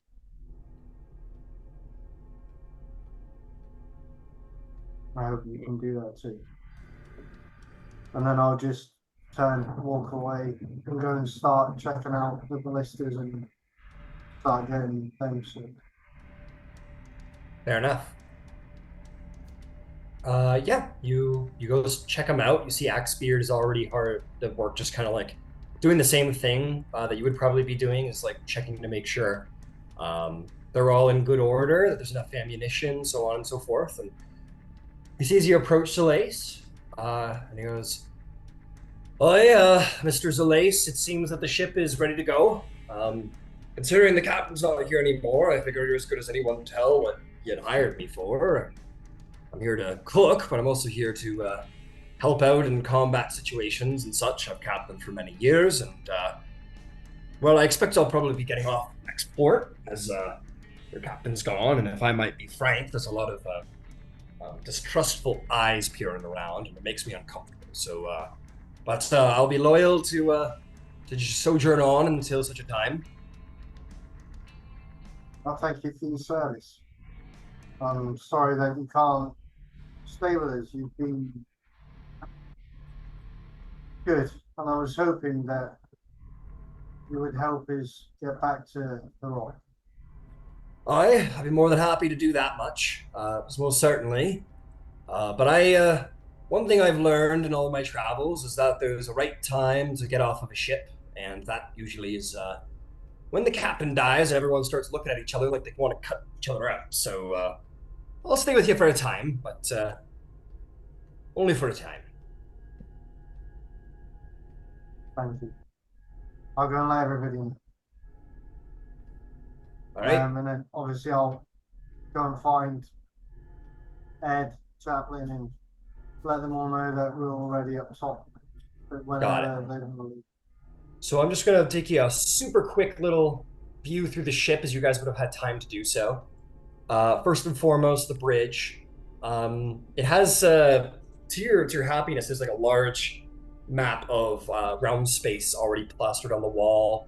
A couple of like kind of really strange art pieces that are, they kind of fit the astral adventure a little bit, but clearly they were meant for the enjoyment of the beholder who lived here. And they're sort of these weird sort of astral space abstracty art pieces, some shelves with some books. It's a very nice sort of bridge, and the Spelljammer helm will be set up there. That was my mistake. So it's a very nice bridge where you could all meet, have a drink, and certainly pilot the ship. In the back, there is some more spaces. You have an armory where you can keep your arms and armor or whatever else you had to do, or lock things up there. And as of now, you can retrofit this place to be whatever you want once you get to a proper dock. But as for the time being, it's just sort of filled with various arms and armor. You'll probably sell what's the contents are for a pretty penny. A crew quarters up top, and then as you go below deck, you will see the following.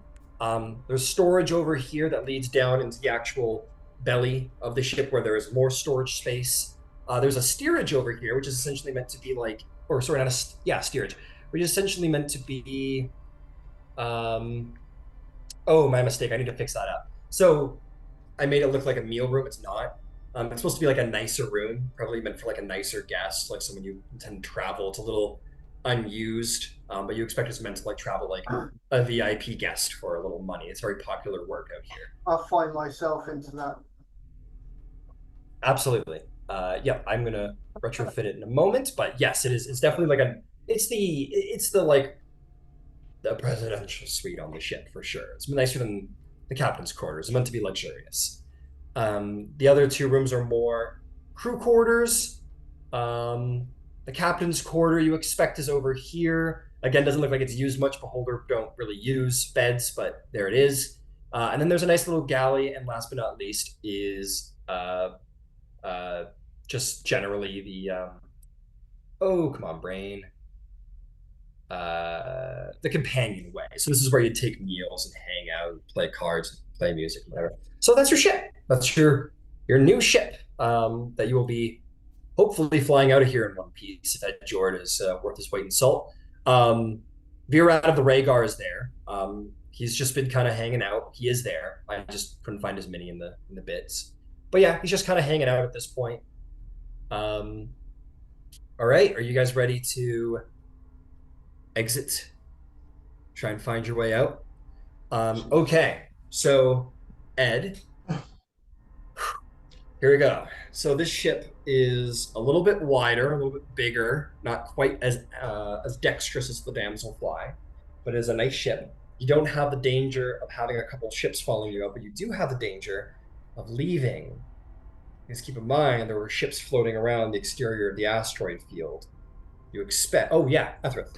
On the note of ships, I'm going to use the orrery to scan and just see what's out there. Who's waiting for us?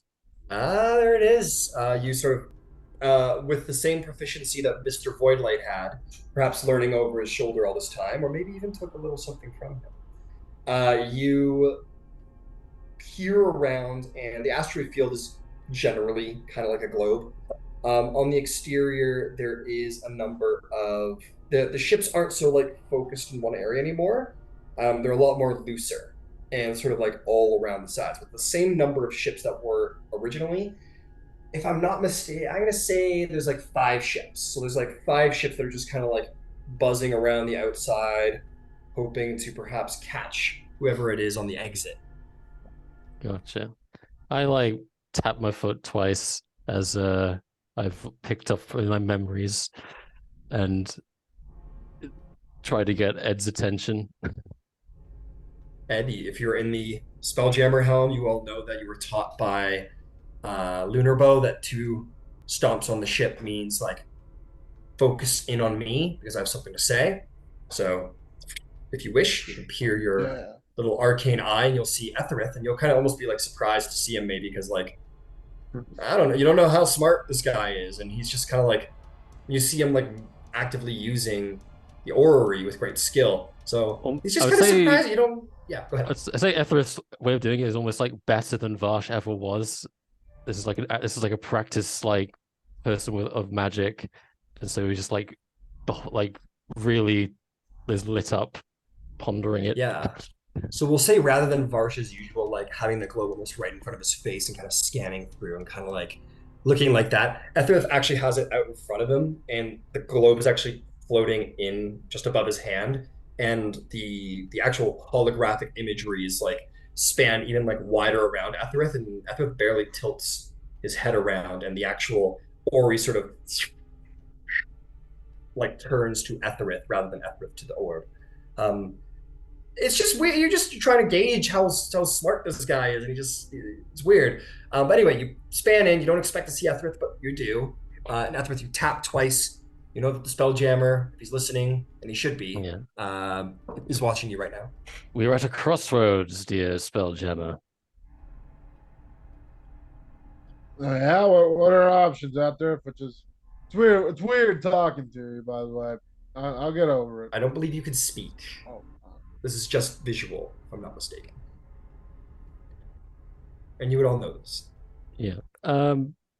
Based on what I can see, is there a particular area that looks like the most viable for an escape route, or is like the least number of people trying to catch us, I guess? Make me, let's call it a survival check to try and crack through the star or the asteroid and find a good exit point. That would be the most discreet. That's a natural 23. Etherith coming in clutch. Etherith sort of says, like, kind of walks you through it, and he goes like, if you see here, and it sort of focuses in, it goes, basically starts talking about like how he's already tracked the other ships' like paths, like their pathways, like what their circuits currently are. And it goes, if you leave in exactly like 6 minutes, and you can reach the exit in 2, you should be able to leave without anyone being aware. And just like gives you this like really like mathematically like precise like exit plan. Oh yeah, that's language right there. So Ed's gonna try to do just that, beat for beat, step for step. All right. And you see, and then yeah, Etherith, you're like zooming in at this point. You're like seeing like every asteroid moving in the asteroid field, whereas like Barge was struggling to see ships. You're seeing like the individual things, and maybe I want you to make me just like a general intelligence check, Etherith, to try and like, or an investigation. I'll give you investigation to try and like mentally like connect the dots here and like holy shit! Another one. No way. That's another one. That's another one. You can look at that. He just needed a new character. Captain Boydley wasn't where it was at. But yeah, so Etherith, you mathematically like start finding precise routes, and Ed, you're like, oh, this is pretty good. So I'm gonna say, Ed, going forward, thanks to Etherith's calculations and pathways he's found for you, you'll have advantage for all the checks to exit the asteroid field. Heck yeah.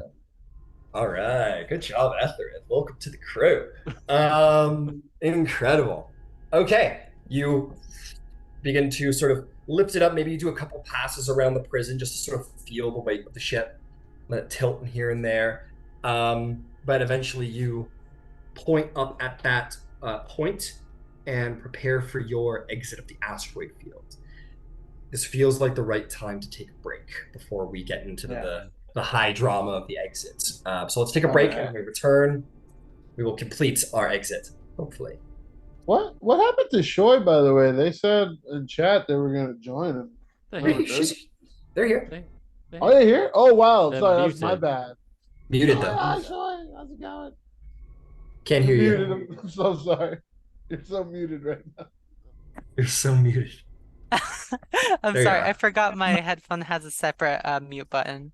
Anyways, That's I did cool. not want to ruin the moment of what's going on because I like woke up in a panic like huh? You're good. Yeah. I just And I didn't click the little blue arrow. My bad. you're good. But I just want a quick real rundown on what happened just so I understand the mood and what happened. I can give you that real quick. So basically, Varsh had been hit by a death ray in the course of the combat. And though he killed the beholder, the death ray basically was like taking its toll. And Varsh was killed by it. So he died. But in the midst of his dying, he sort of burst into a purple flame. You expect this is like the will of Hecate as you heard her voice in the wind. And then Etherith, the dragon that Varsh has had, sort of entered into the flames and sort of like almost seeming to absorb some kind of Whoa. power from Varsh and like become like dragonborn and certainly more intelligent, more conscious. And was granted like a staff by Hecate, and has since joined the party and seems to be sort of sorting out his memories, putting names to faces and such. That Um, is awesome. Cool. It was very cool. Thank you. It was Um, Well, a lot of it was to Varsh. I honestly missed that the death ray just kills you if you drop to Yeah. 0. After the combat, I was like, because I'm curious, like, oh, what we're actually up against. So I like cool monsters, and I was like, oh shit, I died. I was actually supposed to die. And like, while I could like, we could have just ignored it and be like, oh well, it happens. For me, it was kind of like I would never be able to shake off the feeling of I should be dead right now. This Oh character my should be dead. goodness. So I like brought Ryan that okay, let's form a plan for how we're gonna Well amend executed. this. Really well exit. Like the whole. Like, I'm sorry. I'm sorry. Dawn is having issues because Yeah. she feels like she's in a place where she's being constantly attacked. But Yeah. but Carmen was very, very sorry to see Captain Voidlight go and had the screen off because she was crying. Oh And no. Yeah, like no, like stop. Oh Oh, man. Like but what a beautiful story. And I love that. And again, I kind of felt like a shithead for making that role, but I know that in that moment, Bisan would be like, I can't No. show anything. all the mistrust, I'm like totally on board for. This is great. Yeah. So, But again, I'm sorry about Varsh. I'm sorry about Varsh. I'm excited about Etherith. I'm sorry, I'm a mess. Carmen was Oh like, my goodness. Carmen was like, you have to save him. I was like, I don't think I can. I don't think they're gonna let me. Yeah, no, I did. I texted Aaron. I'm like, please tell me you packed Revivify, because like my healer druid does not leave the house without. She left the house without Revivify once. It was a bad goodness. fucking day. She'll never do it again. That is the thing I'm terrified with my cleric, is just that I don't have Revivify stocked and someone friggin' dies on me. Oh Yeah, no! and And you then get like those the one diamonds, time she man. used it, it was like a nightmare scenario. But it did save Pen from catching a case. So you know you do what you have to Oh, for the god dog. goodness. Anyway, so yes, Etherith rises where Varsh falls, and then essentially the party like was just feeling generally sad, which is fair. And so then the party like went to the last story and just took all of what was left. It was not nailed down. There were some things like visibly missing from the investigation. It seemed that someone was there first. Yeah, I caught up on to that point. Yeah, okay, and then you were caught up at that point. So yeah, so that was Okay. kind of the rundown. So Whoa. Oh my goodness. Oh my goodness. I'm yeah, very it's already excited been to in the play midst. Ethereth. I I don't. know you brought up the idea of playing Etherith was like it was it just Yeah. it ended up just Thank becoming you. something beautiful. That is crazy. Excellent. I am terribly sorry for missing all of that. All good, all Hey, it's good. being It's all recorded, good. right? It's being You recorded. can, you Yes, can watch Thank it back. being goodness. You recorded. can hear. It's being You recorded. I'll can. get it up tonight. I'll get it up tonight. You can hear All Varsh's right. dying words. No, I'm not gonna. I'm probably gonna cry then. Oh yeah, no, my camera was off for all of that. I have gone to the bathroom to like try to fix I was a fucking mess through all of that. Dude. Oh no. So I'm like, and he's right. Bisan would have been like biting into her gum to be like, nope, I am in the process of being psionically attacked and have to Yeah, you're not be dissociating in this. again. No, yeah, I have to dissociate to stay alive. Oh my god. Yeah, I think. Wow, what would Epoxy do? I think Epoxy's like walking like a worried dog that hasn't seen their owner in a couple of days, just pacing your around your everything. administrator is gone. You don't know who your My orders! who is What my happens to them? who is the user. Honestly, I feel like Varsh put an impact on Epoxy and is gonna stick with the commands that were left to them. I had stuff I need to give away. I'm like, oh no, I've all this ranger stuff in my inventory. What do I do with it? Is everything mechanically the same, or did you change everything up? Um, uh, I mean, I can tell you what Ethereth is like as far as sheet's concerned. I am interested. They are a lunar sorcerer. That is so cool. That's very cool. And it works perfectly because like on paper he's a white dragonborn because there's no lunar dragonborn like racial thing, but the lunar sorcerer like class thing is changing phases, so that works perfectly. I can have Etherith be a That is white so dragonborn but awesome. have like the phasing of the moon changing his scales for I get cool spells for like things. It all works so seamlessly. Holy. Maybe I'll take a sneak little peek at your character sheet after this. Go ahead. Only thing I can't do anymore is fly and tunnel and turn like incorporeal, but that's fine. It's Can't have weird, everything. Nathan, because in a game I play on Thursdays, I've just, I've just worked out my DM to become from a half orc to a dragonborn, a white one that's been cursed by a white dragon. So yeah, weird. That's pretty cool. That's I awesome. like it. Yeah, and it was an interesting change, I must admit. That's pretty cool. Hmm. The good news is we now have charisma in the party. What are we missing? Nothing, I don't think. I think we've got our bases covered now, but we were like desperately lacking We were in someone with desperately lacking charisma. Oh goodness. It was like we were like just cold-blooded, unlikable. I mean, the best anybody got was probably intimidation. We had the best. I think the best we had was Zalisa's deception. Oh goodness. That's. I'm in shambles. I don't know what to think. Because Bisan doesn't really have to. Oh shit. Shit. Uh-oh. No, I was going to take not the next level, but the next level in Sorcerer. Oh. But I will not do that now. I'll find something else. I do like my level 6 trait once I get it. It's very fun. I get to use free meta magic. I mean, the best thing I'll get next level as a barbarian is being able to change swimming speed or climbing speed.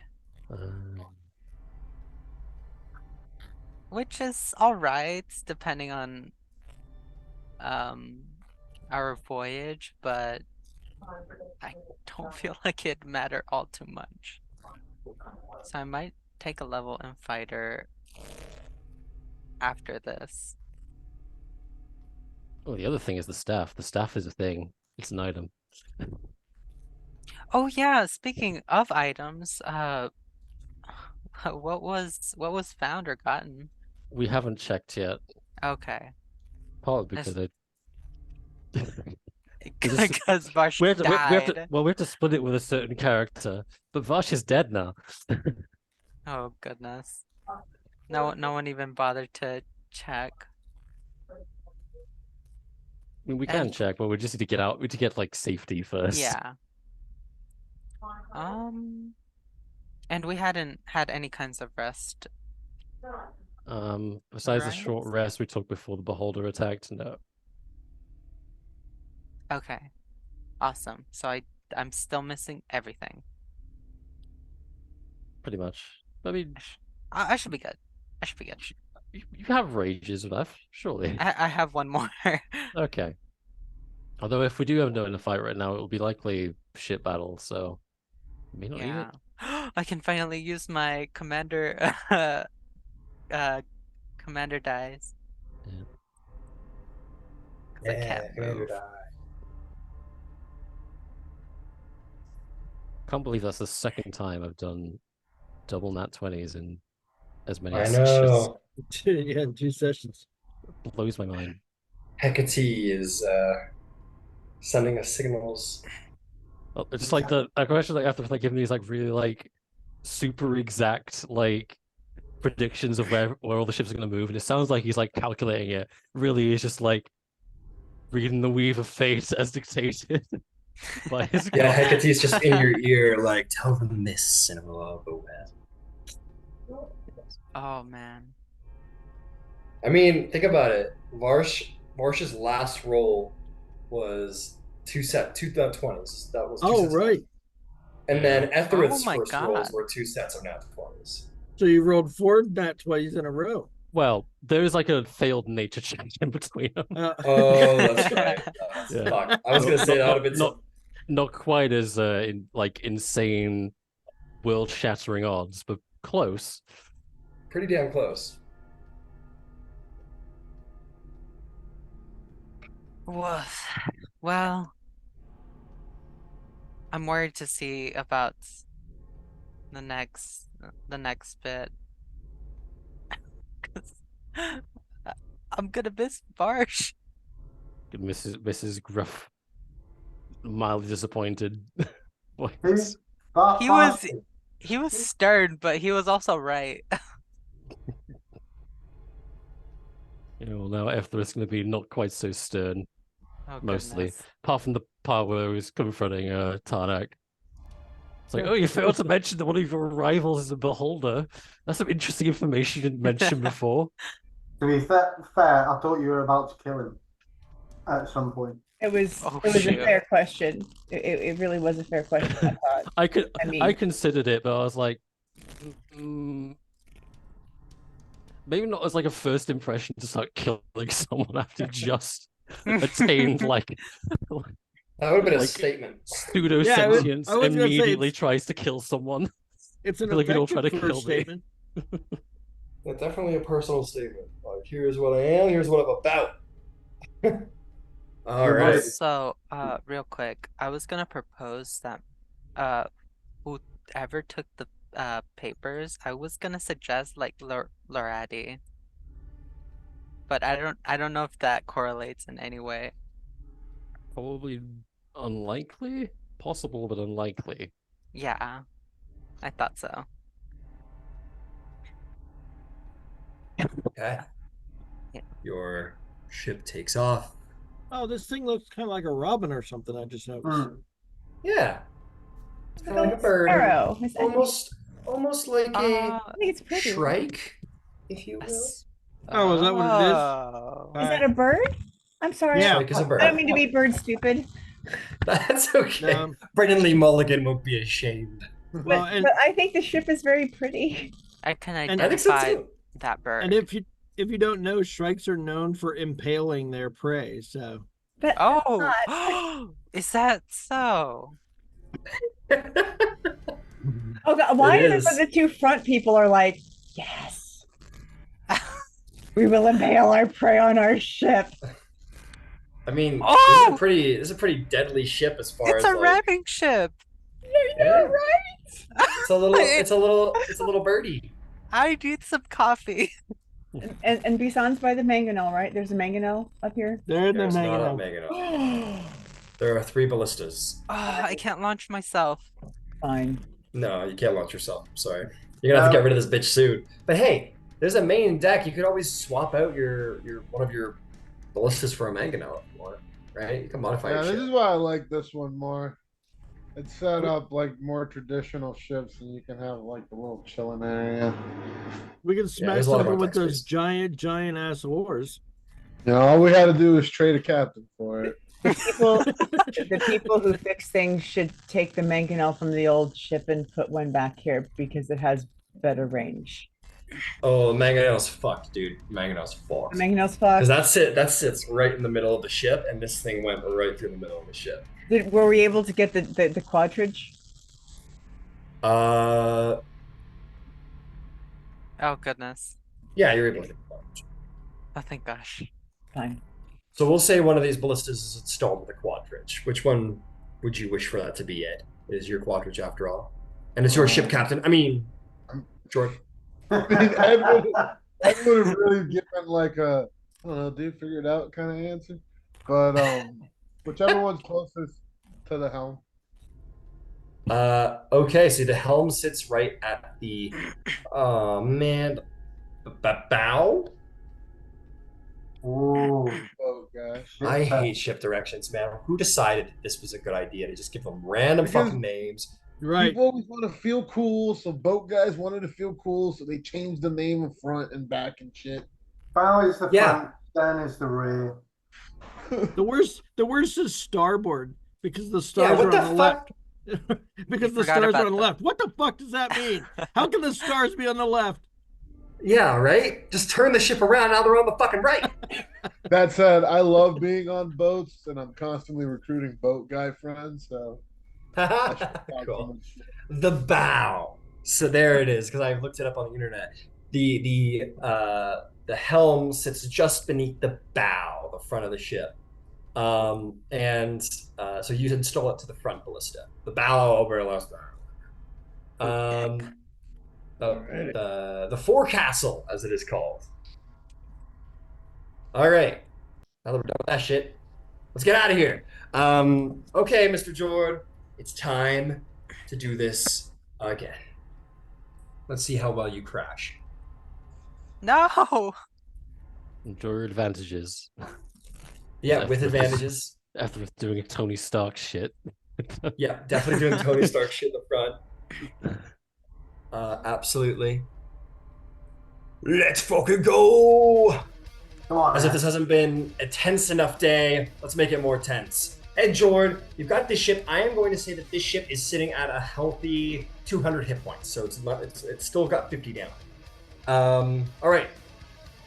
Still, you begin to make your way towards that sort of like, there's almost this like perfectly circular barrier of like smaller crumbled rocks that you just kind of have to plow through. It's just about how well you plow through them and how little you do so. In fact, you probably suggest that for the majority of this trip that the party just get off the top deck. So all of you are like below deck, sitting Probably up in the bridge, looking through the windows at what's happening, so that you don't get clobbered on the top deck. Make me a ship check, sir. So let's call this. This would be your intelligence, because you're an intelligence caster. So intelligence plus proficiency, because you're proficient in space vehicles. Alrighty. Cool. That is 14 plus 7 for 21. 21. You fly at it, and you find with Etherith's help, you find the best possible entry point without doing too much damage, and you are going to succeed in that. Your ship is only going to take 21 points of bludgeoning damage as it hits through a number of the larger rocks, but it doesn't do the tremendous damage that it could, which is great. So, You begin to how much fly. damage was that? Sorry. 21. Okay. All right. You guys bump off a number of rocks. One of the glass panes sort of cracks as one of them bounces off. You make your way through. You keep traveling through. Now you're going to head into those bigger rocks that are sort of. When you have Etherith saying, I almost imagine Etherith's like super chill, like so cool. He's like cool as a cucumber. Like, and you're like, fuck. And Etherith's like, left. I said left, other left, and it's just kind of getting you to do things, but as cool as a cucumber. Make me another check. This is going to be a lot easier travel because you're not trying to dodge like two other ships behind you. This is just a matter of getting out. All right, nat 20. Nat 20, very good. This is where those giant boulders are like floating around, things that crush your ship easily.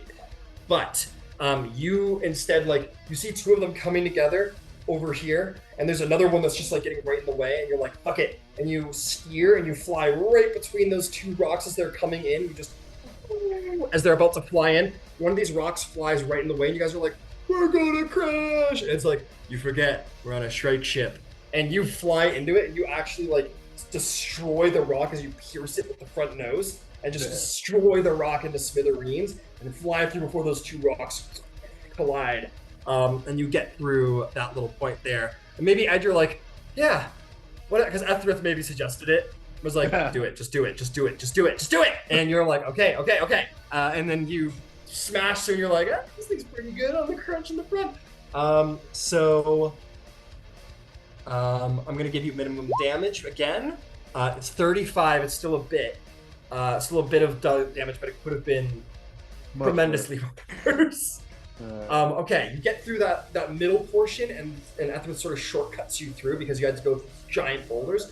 Now there's just like the last array of ships, and you see that like that one's like flying right in front of you.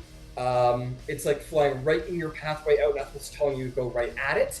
Do you trust Etherith? Yes, because I'm gonna do if it's. Oh wait, they're not attacking me, so I can't really do a defensive charge. You can, because there are giant rocks flying at you. So if you want to be okay, all right. So I'll do a defensive charge, which is my rank 2. I push the ships to the limit to escape a risky situation. Once your piloting is being attacked, you can use your reaction to move up to your ship speed and give all attacks against your ship disadvantage till the start of your next turn. Okay, go ahead and make me one last spaceship check, and I will account all of that into the DC. Oh man, 19 plus 7 for 26. You follow Etherith's objectives.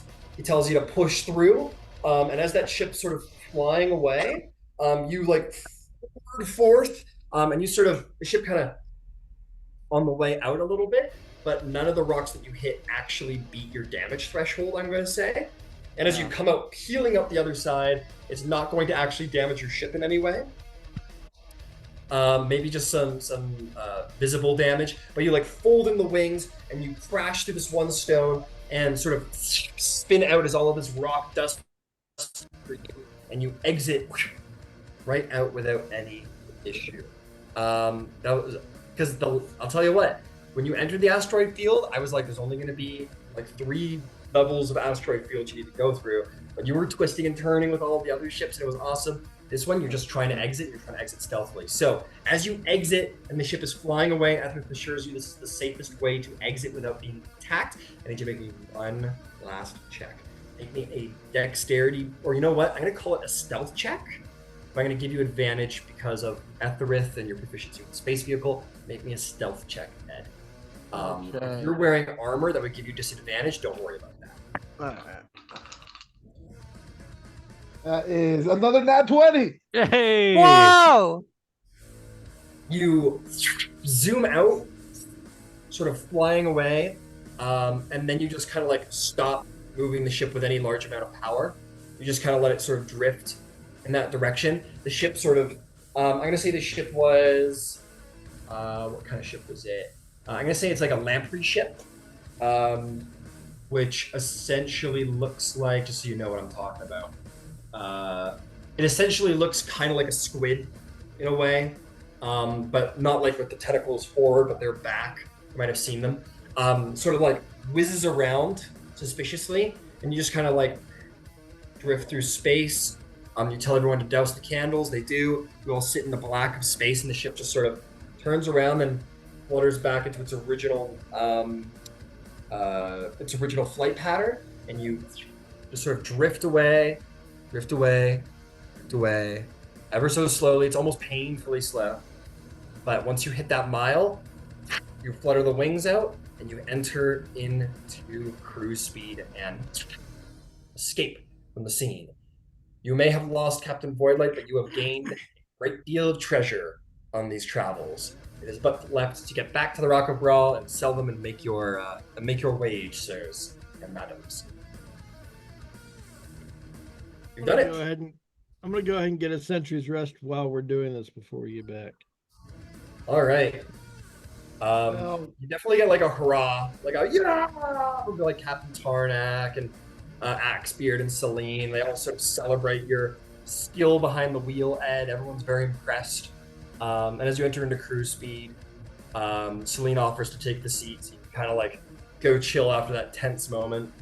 And you've done it. You guys have made it back into wild space without further issues. It will be,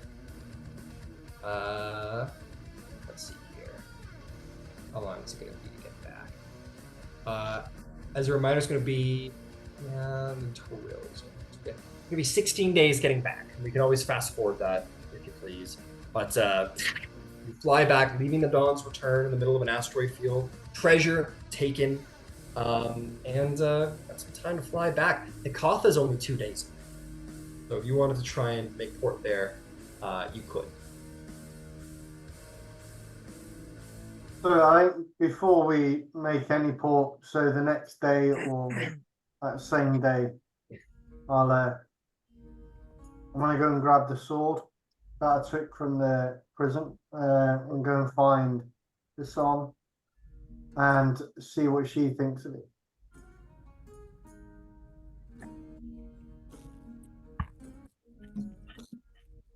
Basan, you have never seen such a blade before. You expect it's very old, but you have never seen such a blade before. I'll just say to Basan that I know you have had dealings or with the mind flares, so this seems something. I mean, it gives me a bit of a headache. Not much, but it just doesn't sit right. I wasn't sure whether you knew of what it was. I mean, And she'll just reach out her hand and say, "May I?" look, have at it. She'll take the sword and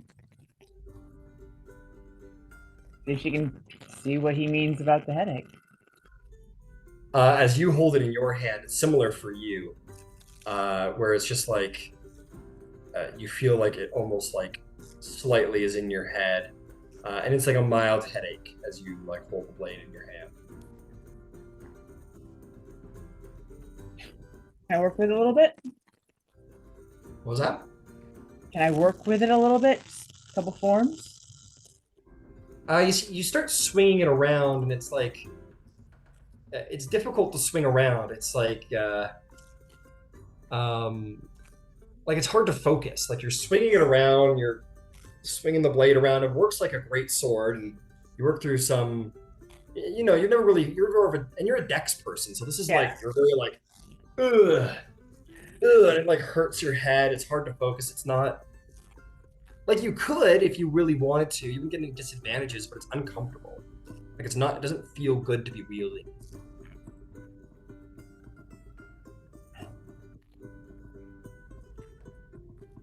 Savash, let's do this. It's not for me, I don't think. No, that's fine. I just wanted you to see if you knew anything of it or whether you could use it. But Can hey, we show the monk? we have to. Yeah, maybe we really should.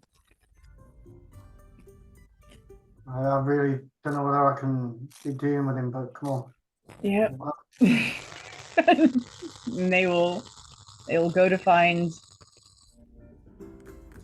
Vosh. All right, you find Varsh back out on the deck. He's talking with Virad. He does seem to actually be enjoying the conversation. Virad Rhaegar. He sees you all come by, and he kind of like gives you a kind nod of the head, and will sort of wander away, as it seems your intention is to talk to Savarsh, your lockup. He turns around and says, "Hello, students. What can I do for you today?" He kind of just hands him the sword. My, haven't seen one of these in years. I've never certainly encountered one. Certainly, it's even before my time. These haven't been used by mind flayers in a very long time. They're called mind blades. Only mind flayers and the thralls of them are able to wield them. They have psionic potential to damage individuals, but they're, like I said, only used by mind flayers and their thralls. So, if any of you intend to hang out with any Gith, I wouldn't let them see you wielding it. And he'll hand it back. You could probably get a good coin for it, though. Sorry, say that again, Ryan. He said you could probably get some good coin for that, though. No small amount of collectors would probably like to collect something like this. Very rare, very ancient. Okay. The lace will just bow and look at Basson. Do you want me to take it and put it away? And she'll hand it to him. So I'll swing it over my shoulders and Yeah. off we go. Start walking away. You'll say, "Before you go, Bassan, you don't need to speak, just listen. I expect my teaching method clearly is not working for you. You want a more active professor, as it were. So I have decided it is time for me to go." You don't So understand. What was that? You may leave if you choose, but you don't understand my objection. Oh, I intend to leave, yes. It is indeed my choice. So I shall leave, as it seems that my tutoring style is not up to all of yours, and it's just not a fit, and that's okay. But all I would ask is, and you don't have to speak, you could just nod. Shasal Al-Kul, you seem you wish to continue to learn of our ways. I do. Are you interested in what set me off? Very well.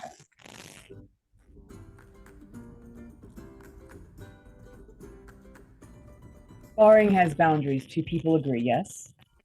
If there's a test, there are parameters. The ship has to be my home. And if the ship is a test, then I must be ever vigilant.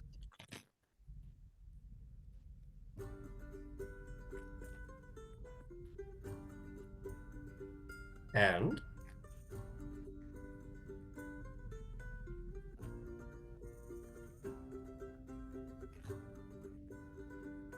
When we were millions of miles away, you would ask my consent before stepping into my head. When did that change? changed when you started keeping important things from me that I needed to teach you with. What did I keep from you? Your conversation with the captain. You had spoken of your aversion to piracy, yes? I did not intentionally keep this from you. It never came up. Well, you have learned much, more than I thought you might. You speak about wanting a home and a place where you don't have to be on guard. A mistake. You must always be on guard, Basson. That is part of what I meant to relay to you. Nowhere is safe, especially in the world of psionics. The mind is never truly safe. There's always someone who could be trying to noodle their way in. So you must be cautious at all times. There's always someone who could be reading your mind, even right now, even when you do not detect it, for I could be doing it right now and you wouldn't even know it. You must always be vigilant. And that is something a Githyanki might be more inclined to teach you than a Githzerai. So then how do you accomplish that? Accomplish that through experience. Through experience to be... what's the word? Eavesdropped on, yes? Let me explain to you how I teach. I teach through experience. I don't teach by handing things to people, saying this is the way you should do things and this is why, and deal with it. I teach through experience. That's why I did not come along with you into the prison, as I can tell that that has somewhat perturbed you all, that I have things to give that I have not handed off. That is not what I am doing here. You were clear about that. I have never objected. I've never asked anything else of you. You were clear. Very well. I was clear. I did not expect that. They might. I did not. Very well. I can tell, however, that we are not a match. Not me, not you, not me, not Zalace. It's not a good match. I do not expect all of my teachings are being taught. And that is okay. I have a different teaching style than some. You might expect something else. You want something more. But as long as you wish for the Chassal Cool to still be in your future, I think it's perhaps time to steer away from someone who teaches like me, rather passively, likes to sort of sneak a lesson on you here and there. As I know someone who's maybe perhaps a little more to your ways of things. Hands-on, a little more brutal, a little more Githyanki. I think it is time, Basson, you learned a little bit more about your counterpart and learned to live with them than with what you're familiar with, which is I, who is more Githzerai than Githyanki, to be sure. But both ways must be learned if you are to learn anything about the Chassal Cool. Your aversion to piracy, for one. The Githyanki have no such aversions. If I may impart one last thing before I go, the Chassal Cool does not mean to wipe away the cultures of the Githzerai or the cultures of the Githyanki. No, that's not what we serve. We do not try to make a different way or to create a different way or a new path. We simply mean to bring the two together. The brutality of the Githyanki and the thoughtfulness of the Githzerai, and bring them together to be one people once more, so that we may meet our ends together. Not trying to change each other, try to live with each other. And so that is what I will leave you. I will, in the future, perhaps, send someone, how best to do it, you do a different way. He'll think to himself. And you say, when you're ready, I will send you a message. Or when I am ready, we will find out which. I will send you a message and give you a name and a place. And perhaps you might find a tutor who is a little more hands-on. Thank you. And remember, you're never safe. And with that, he will sort of bring his hands together and sort of draw a massive amount of psionic power to his hands, and he's going to plane shift.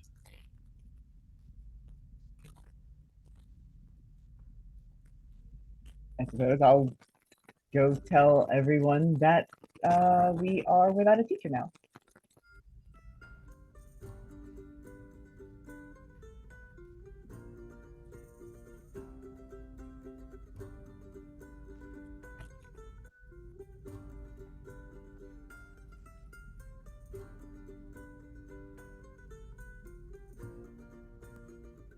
And Bisan will probably start with Zalace and then go to Etherith and Ed, or if the group gets together, that's cool, and just say, hey,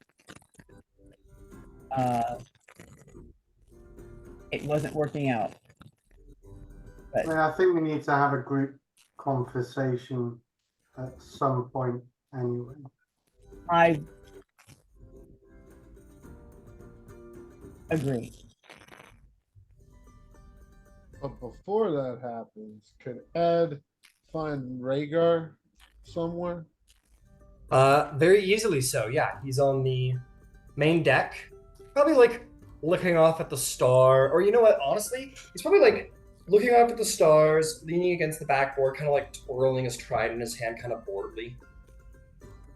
And you approach him. And he says, Mr. Jord, good to see from you again.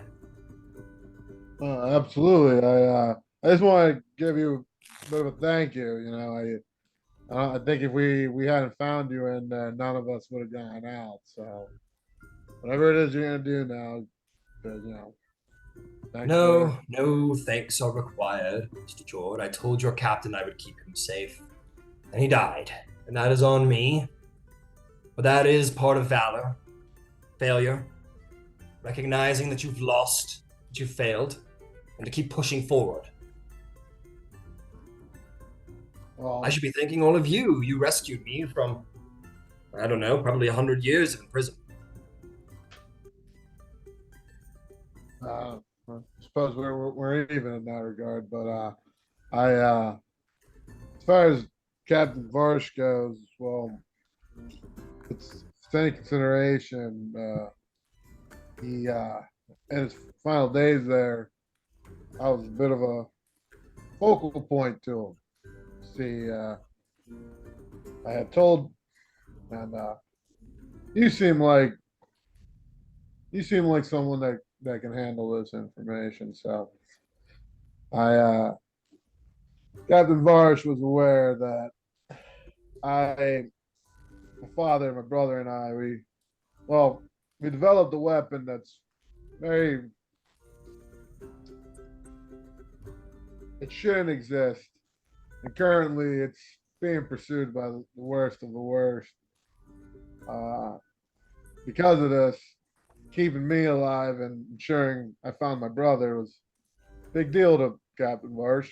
So, you know, I don't know if you have things you need to do that are pressing and whatnot, but if we could have your hand for a little while, we could might clear you of that burden, and it'll help us out a lot. So, I don't know. You wish for me to stay and help protect this weapon you speak of, or help you with it? Well, protect me, I guess, which sounds real selfish, and it's kind of new for me to ask, but I've realized staying alive is a lot more important than well, the obvious reasons, right? But yeah, we could pay you if money's a thing for you. Maybe a persuasion check. That's a nat one. Oof. I'll use my inspiration. All right, use your inspiration.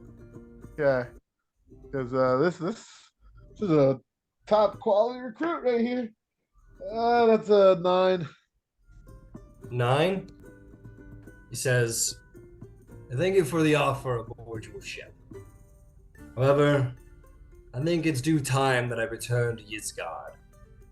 There are glories to be had across the stars. Though I see there might be glory aboard your ship, you speak of this grand weapon that perhaps might be to the Rhaegar to protect and to be ready for grand battle. I would aware my brethren of this, and also I haven't seen some of them in quite a long time. Maybe we'll cross paths in the future, but I expect that my path of glory is different than yours. I think your path is more a path of wealth than a path of glory. And that is what I seek.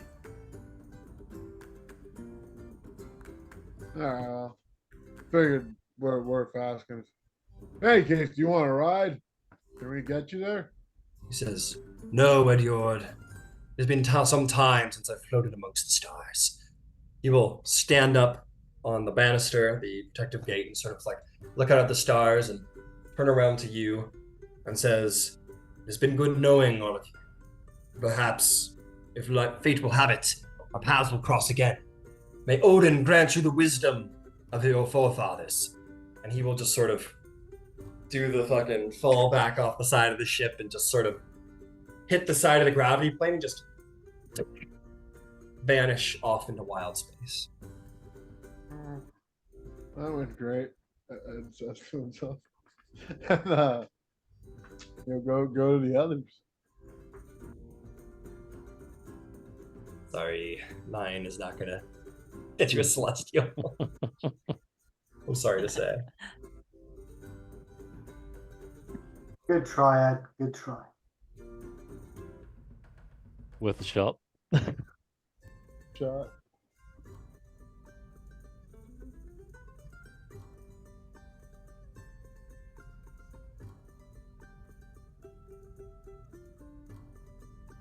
All right, I believe there was a meeting that wanted to happen. Yeah, I think we all need to get together. Okay. Good catch. We will say that you guys. It's up to you where you want to meet, but perhaps you guys meet on the bridge, as it is a wide open space for you all to hang out in.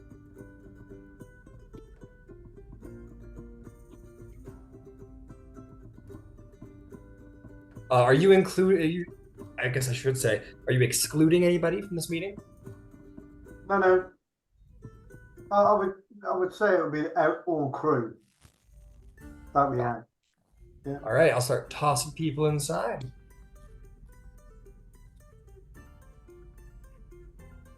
Well, yeah, the whole crew forms up inside. Celine will remain in the Spelljammer helm, and you guys can have your little meeting. Absolutely. Actually, that's really cool. We can have the meeting and somebody's still spell jamming. That's really neat. Sorry. This little ship is just like winning my heart so hard. It's a lot bigger than the last one. Let's put it that way. I know, right? We've got so much room. Yeah, it turned out. I guess it kind of worked out. Your damselfly got shot up. There's so much room for activities. So much room for animals. Yeah. All right. Rodeo! Goats. Goats. Goats. He's on his way. He's excited about having goats running around the ship. Totes my goats. Random An Mary, empty ship without them. right? A ship without goats is just a flying thing. It's just a rock. It's just a lump of wood or metal. I'll say Axebeard comes up with like a keg over his shoulder and he says, "This is the only thing I could find that was worth drinking." And he's gonna start like serving people mugs of warm ale for the meeting.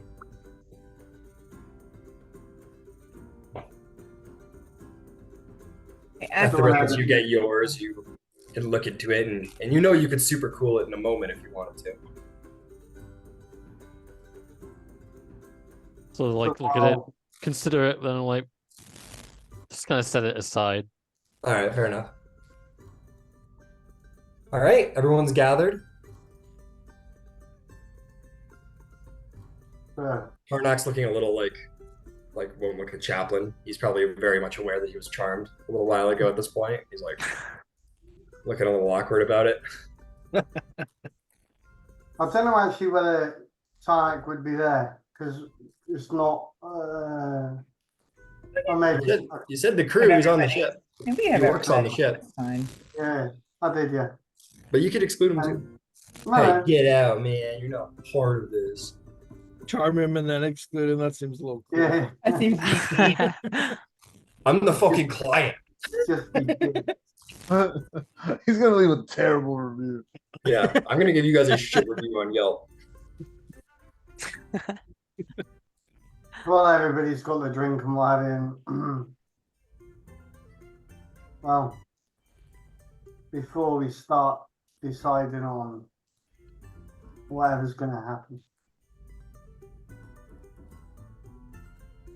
to Captain Varshwood, his reign was short and very up and down, but to the captain. Captain, Captain.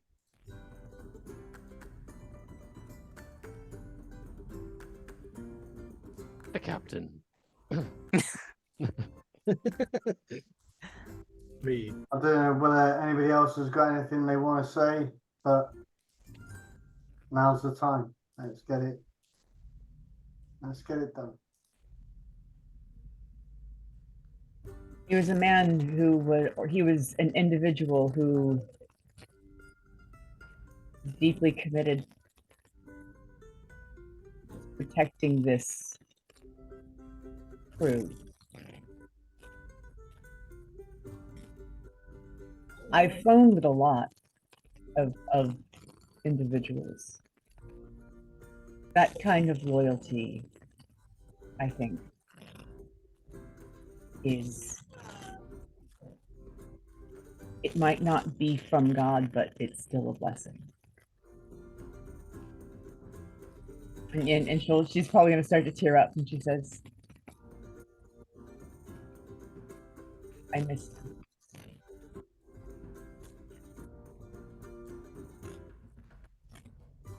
Yeah.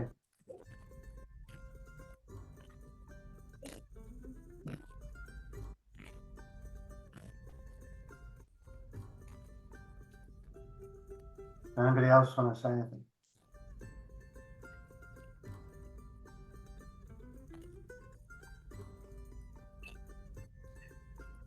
No, I'm good. I already said a little prayer for him. I said what I need to say to my friend. Well, from me, Captain Vash, thanks for sticking with me. You could have chose someone else back on the rock. I appreciate it. The captain.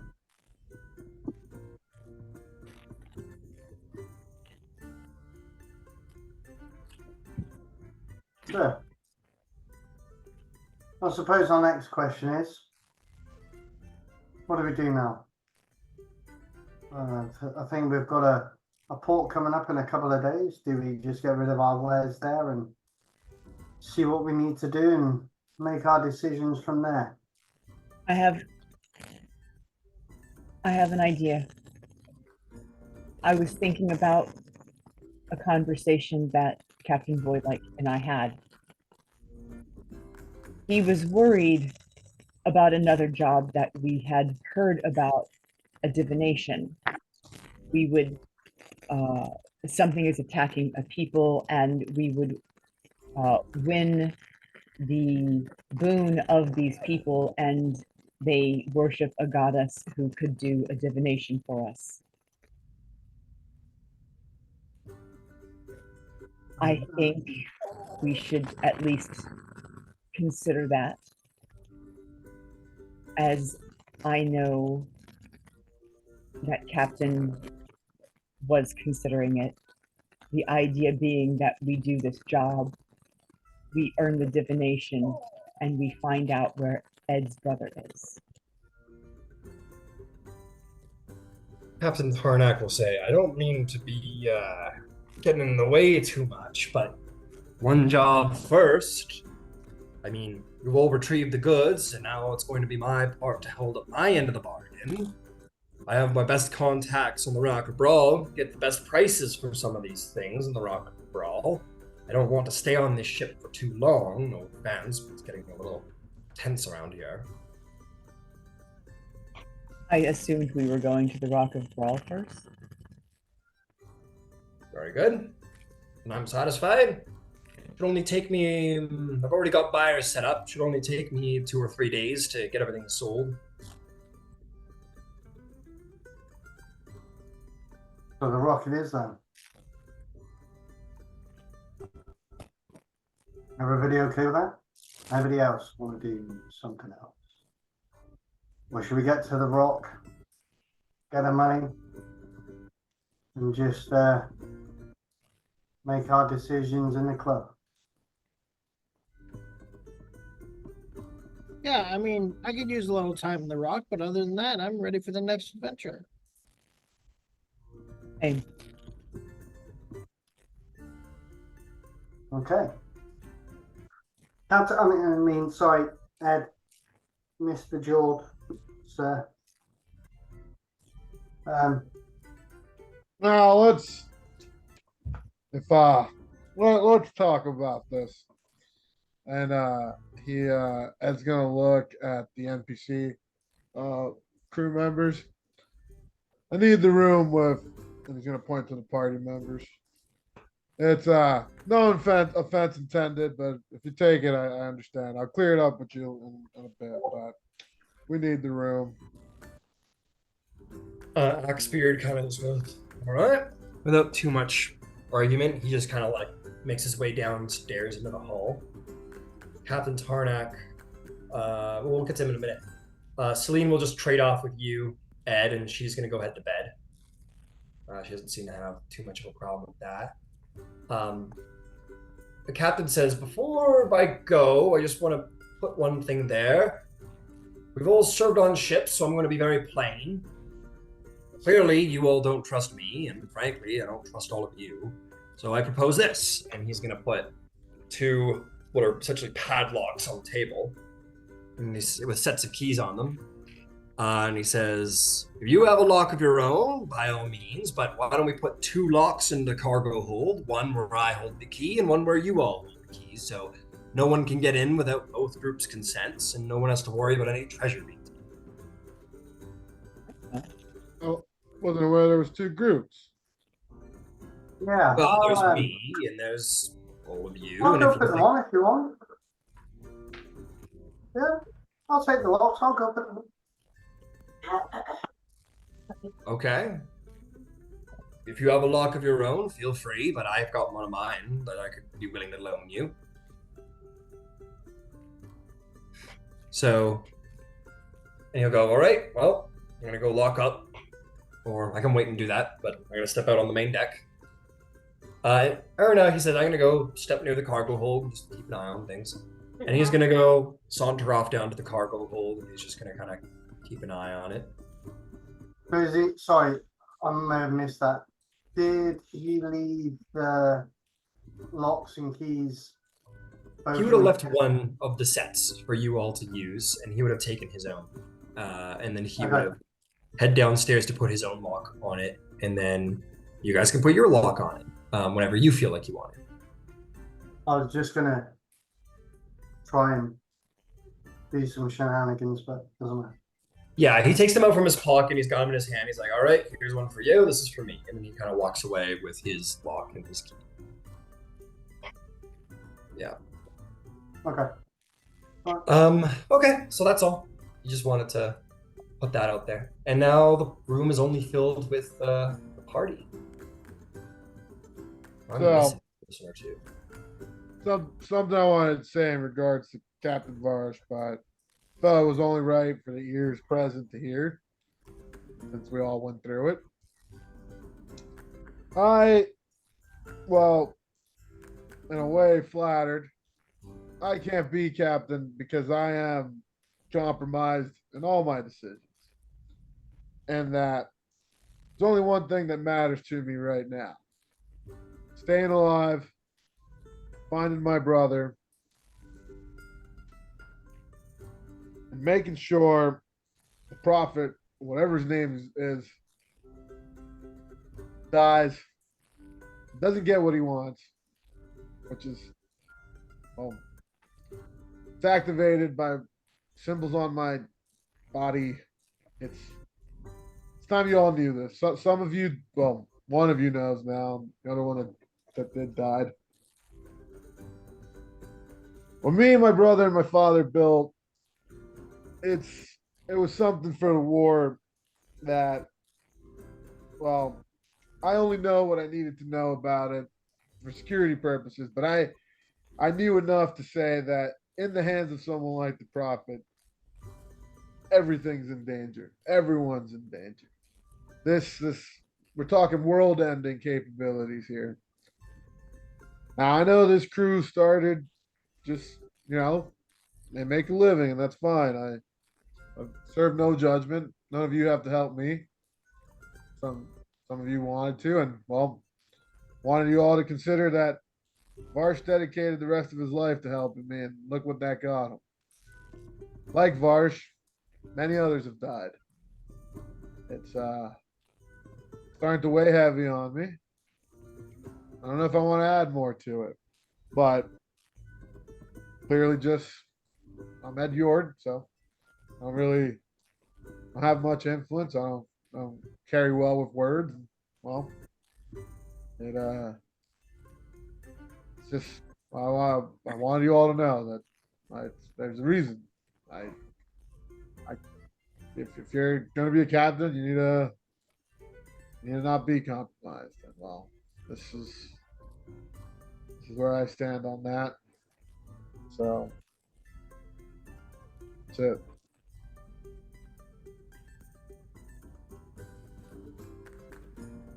Thing is, Elise will walk up to Evan, just look up at him in his chair.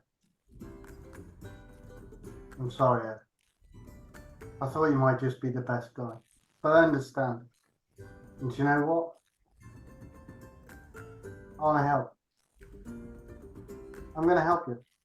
I want to help you. Whether you want me to or not, I'll just sneaky as fuck follow you as far as you'll go. So I'll be there, man. He's not. Bisan will step up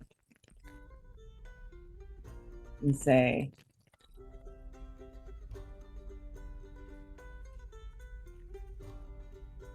an Illithid empire is against everything I stand for.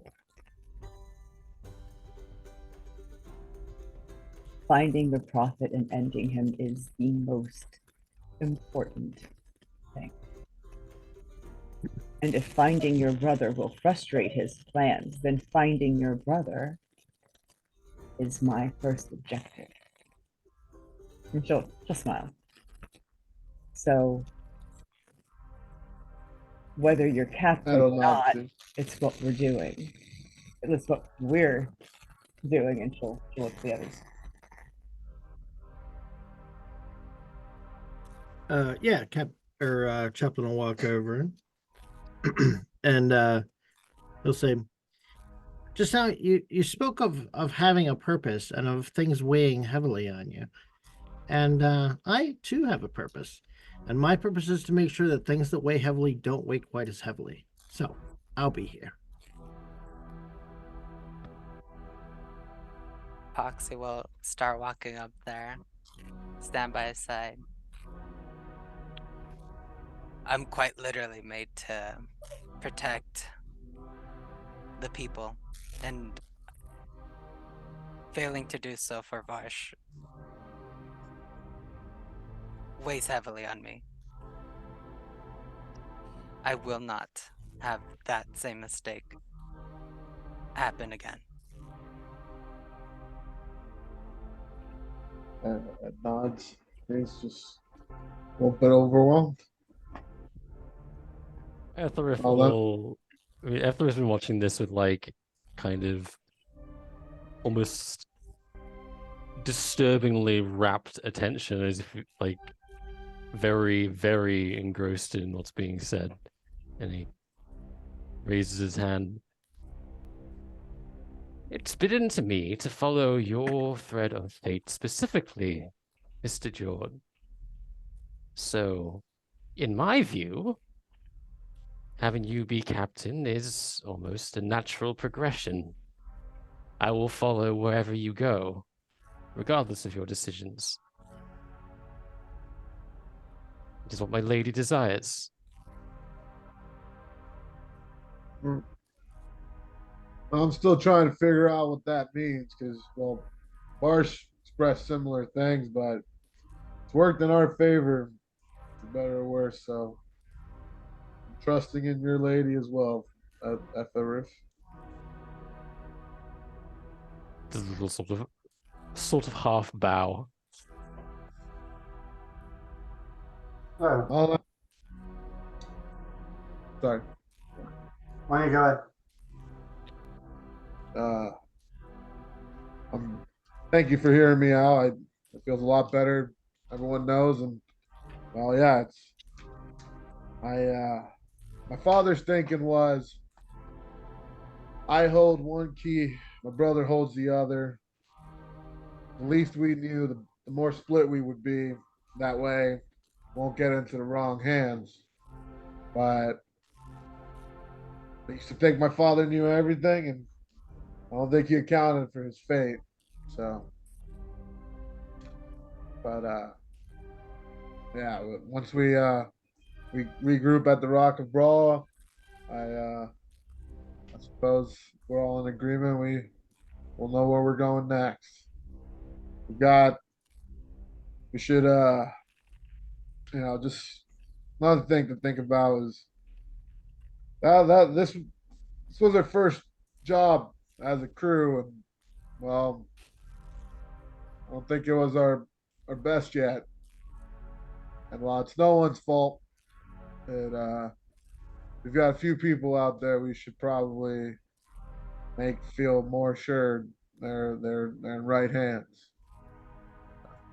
Even this captain guy, I don't know. Yeah, I think he's right to be a little cagey. So we should lay off of him and mix around some things. And I my last words to the captain were criticism, which weren't that'll stay with me for a while. But leave, if we're gonna be better than what we were, we should take our own criticism. So yeah, let's just be a better crew next time. On And the we- sorry, Joe, I'll go. On the subject of this Tarnak, what is the status of the agreement? He was a client, but the agreement was made with Dash. 50-50. The agreement was made with the New Dawn, I believe. I think the agreement was made with the Dawn's Return, not with Captain Varsh himself. I could be wrong. It was a 50-50 agreement. He got 50, we got 50. That's it. We do this, we got our money, we go back. I did think that I heard him saying earlier that he even has the contacts on the Rock of Brawl does. to help the Tarnak. Didn't he? I thought I heard him say that he had contacts on the Rock of Brawl to help us sell Yeah. some of these goods once we get back. I think we should let him do that. So I have a proposal for the crew. And I'm just gonna stick my head out and ask Joanne and Celine to come back in. Okay. Yep. They'll come back in.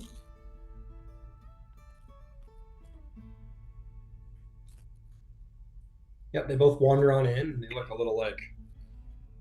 It looks like they've been talking. Like they were probably like, "What do you think you're talking about in there?" You know what I mean? Like they're just curious. But they both come in, and Jordan sits down. Celine stands respectfully. Joanne and Celine, sorry. There's something personal Ed wanted to talk to us about. And I know that you're crew.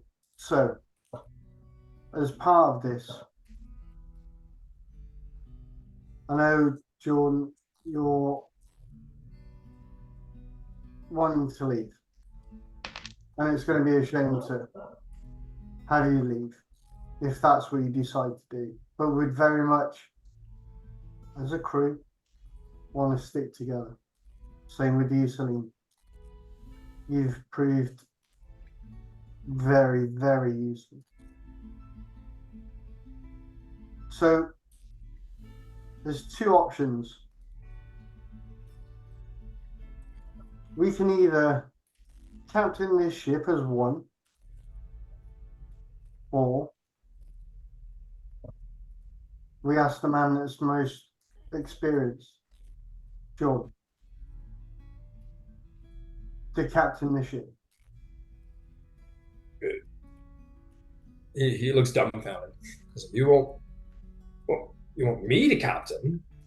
What? I mean, honored, but I only this is the first job we've all done together. I'll be honest.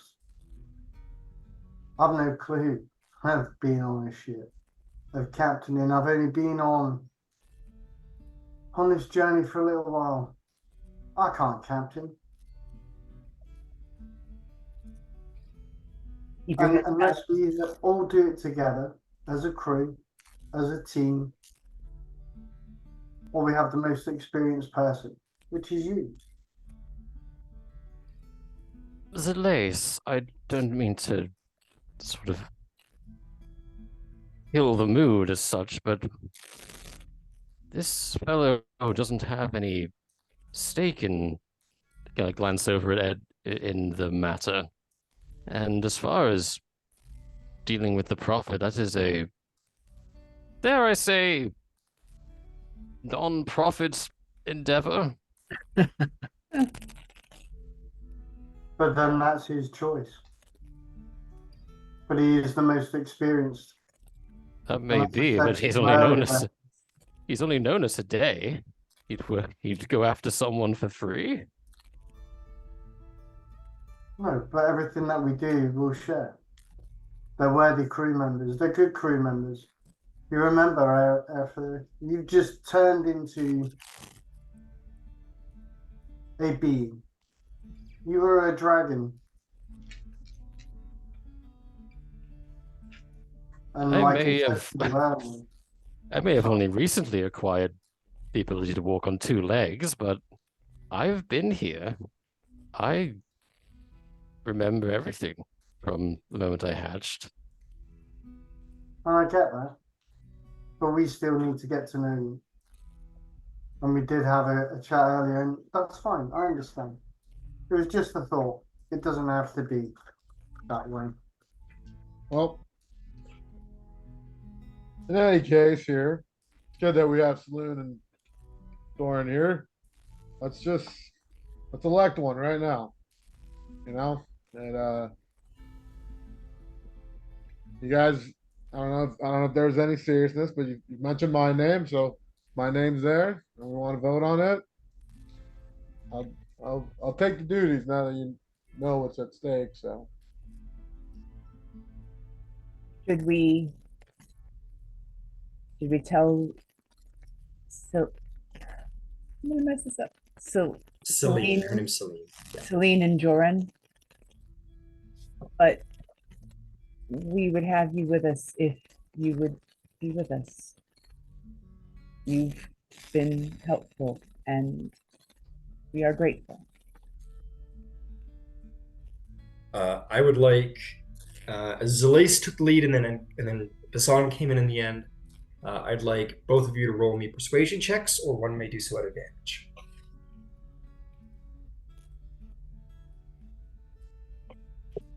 Okay.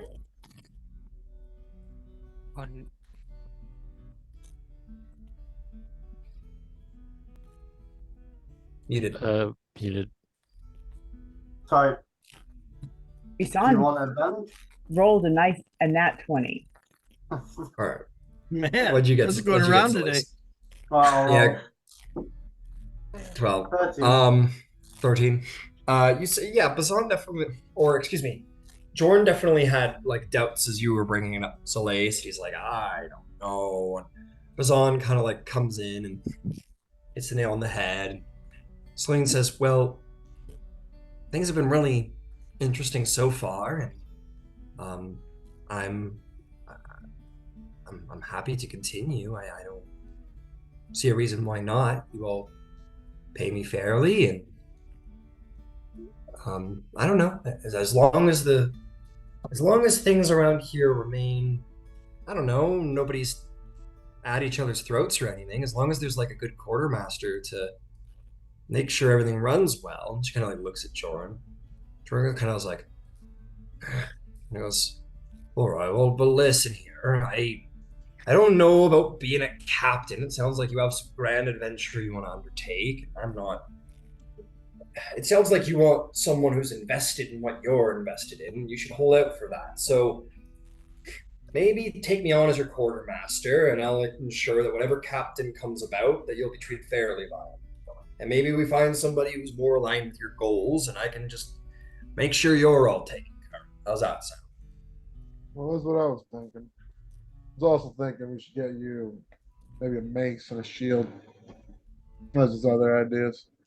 Performance has been abysmal in these last couple of fights. As he grumbles to himself. Yes, Bassan. You spar?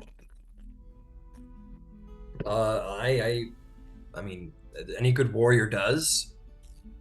Would you spar with me?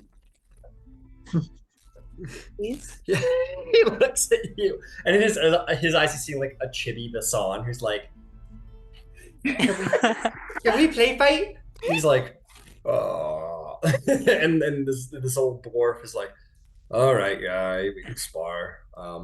Thank you. I'll Thanks, you Serrated assign smile. like, First one you've seen in a while.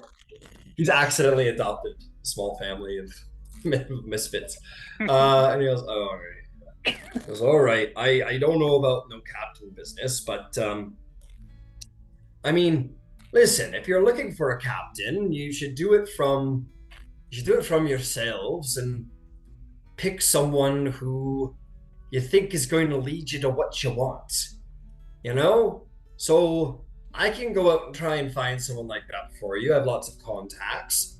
I don't know what your objective is, but if your captain should be the person who makes sure that that direction is followed, whether it's wealth or glory or something specific. So I can try and find you someone. I need to know what you're out for, though." Well, I think it's personal. So if it's that personal, it's going to have to be one of us. I thought I heard Ed say that he's changed his mind a little bit. My vote's for Ed. That's fine. I don't want a burden, Ed. So, just for that sake, I'll say myself. Oh, no. Epoxy. She's a warrior. She has that kind of thing. My vote's for her. Sorry, Ed. Visan will step in.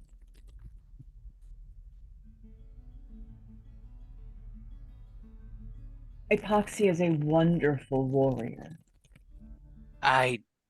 Epoxy sometimes, and she will look at Epoxy, needs direction, and it's a captain's job to give direction. I think Ed Yord will give good direction, and I would like to support Ed. And she'll point to the purple strand of hair in her braid as she steps back and looks at Epoxy. You don't need to worry. I understand where you're coming from. Though Vosh had given me wisdom before he passed, I don't believe I'm ready for a task that big. Jordan will say, "Well, then, if I might say so," when you look at you, Ed, and says, I find in all my years of being on ships and such that it's usually the man who doesn't want to lead who makes the best leader, especially that when that man seems to have the support of his crew at large. So if you have me, I'd be happy to be your quartermaster, and if you need some advice, I've been captaining for many years. But you have what's most important. You have the support of your crew. That's what any captain needs to be good at his job. Ed'll nod to that and look to the others. He definitely absorbed it, like to heart. Chaplain will thaumaturgy the sound of like a church, or not a church bell, but like a yeah, I guess so, like a big church bell ringing. Trumpets. No, dong, Uh, dong. God. All right then. I'll do it. Don't worry about it. And first order, Thorn, and happily will take you as our quartermaster. With if I delegate this to you, Basan, you can slowly but surely groom Basan into what can be a sort of quartermaster, or field captain, or something. We you two are in agreement on that. It's your design, Captain. If you want Hassan here to be your quartermaster, I certainly don't mean to step on any toes. I will not be. A quartermaster is supplies. Yes. Quartermaster, as far as normal how ships work, is that the captain leads the crew to an objective and ensures that objective is found, and the quartermaster is a lot like the first mate. Make sure that the crew is taken care of, and is and such.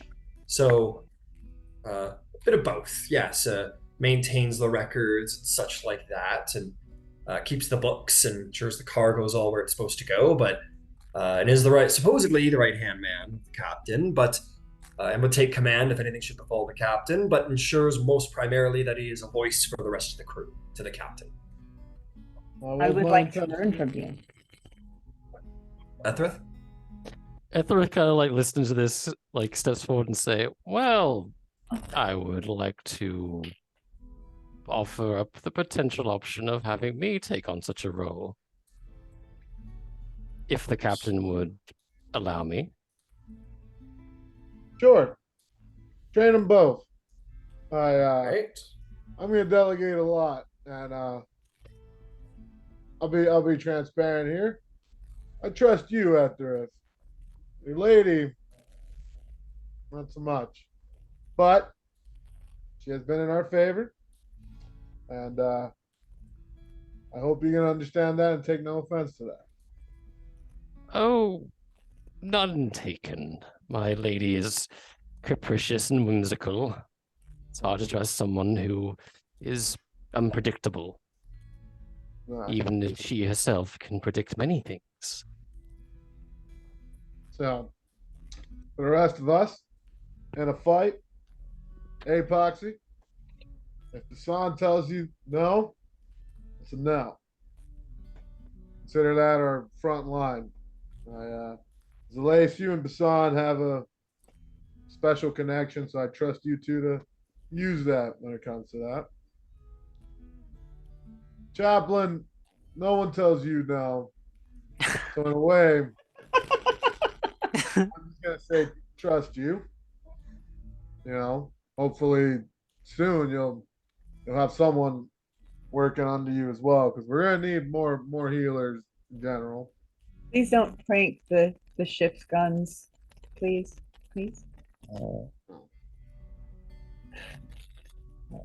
Yeah, of course not. I would never do that. You have done that. Oh yeah. Jordan sort of like hawks like a cocky eye. It says, Captain said he can do whatever he wants to do. And well, Celine, you're on top of your spell jamming. You're quite interesting yourself. So it's a mutual sense of interesting that you bring to crew. So thank you for here. Make me a charisma check. Alright. Because you basically say, I want you around because you're interesting, baby. Oh my goodness. Aside from all your magic, you're quite It's a interesting. perfect 10. A perfect 10. Which is as The much middleman. as Ed can probably produce. She's That a sounds great. she's a little caught off guard.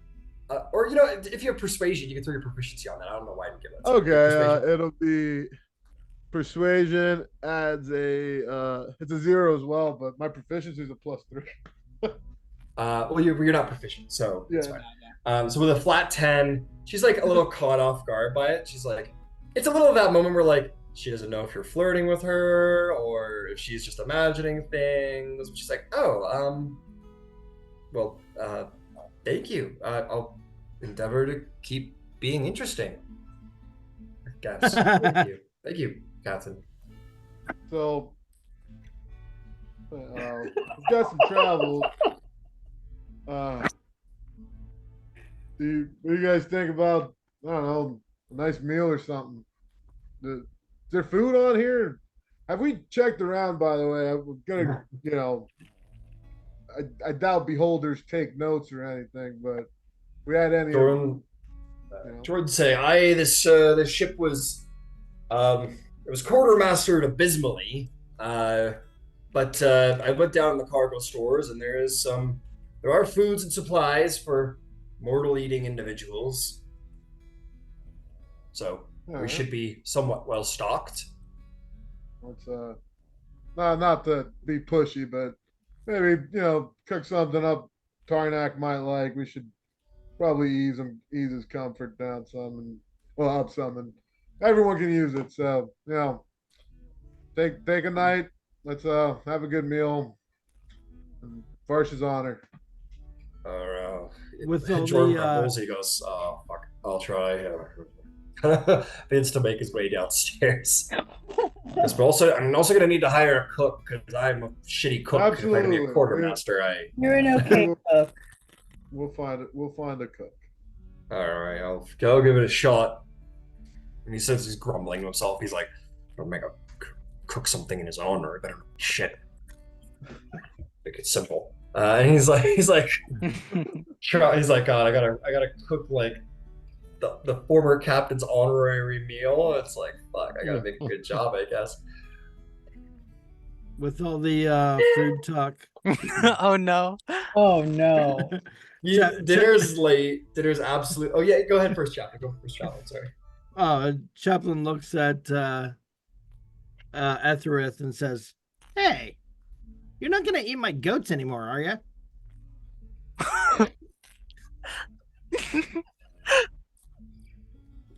I don't intend to be biting into any illusory goats anytime in the near future. On account of them being illusory. It's very frustrating, You bite into something that looks fleshy and it's just nothing. Well, I'm glad that we got that settled. Welcome aboard. Thank you. Dinner definitely comes late tonight. Oh goodness. There's probably a rather burny smell coming from the galley, and maybe some cursing, or you expect to be cursing in the dwarvish tongue. So dinner is late by like an hour, but eventually he comes out with he definitely tried to do something fancy the first time. The second time around, what does he bring around? Oh, he's trying not to make it completely shit. You know what he brings around? He brings around it's like banana bread and some like chicken and some, it's this kind of bland chicken, like he at least S&P'd it, like it's salt and peppered, but it also has like steamed green beans and potatoes. So it's like, to be clear, it's better because like ship food is like biscuits and like dried jerky. Right. There's no vegetables, I'm sure if any of you know anything about like how pirates work, there's not a lot of vegetables going around. Scurvy. So Scurvy. yeah, a lot of scurvy, that's right. So he serves like, it's pretty good. He says, I hope it's not offensive. I heard that Dozy like fruits of a certain type, so I made banana bread, and it's the only real like pastry kind of thing I know. Just eat it. He just kind of goes and sits down. It's like he's not very happy with his performance. But it's good. It's Etherith okay. takes a test bite to like see what it's like. It's not raw. It's certainly not gourmet, but like it serves, and it's a round meal, which is not what you usually get on a ship. Sort of like subtly just taps his staff on the floor and is like, station. And flavors it up a little bit.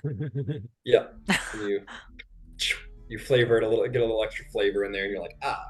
Ethworth starts eating probably with a little bit more zeal than everybody else.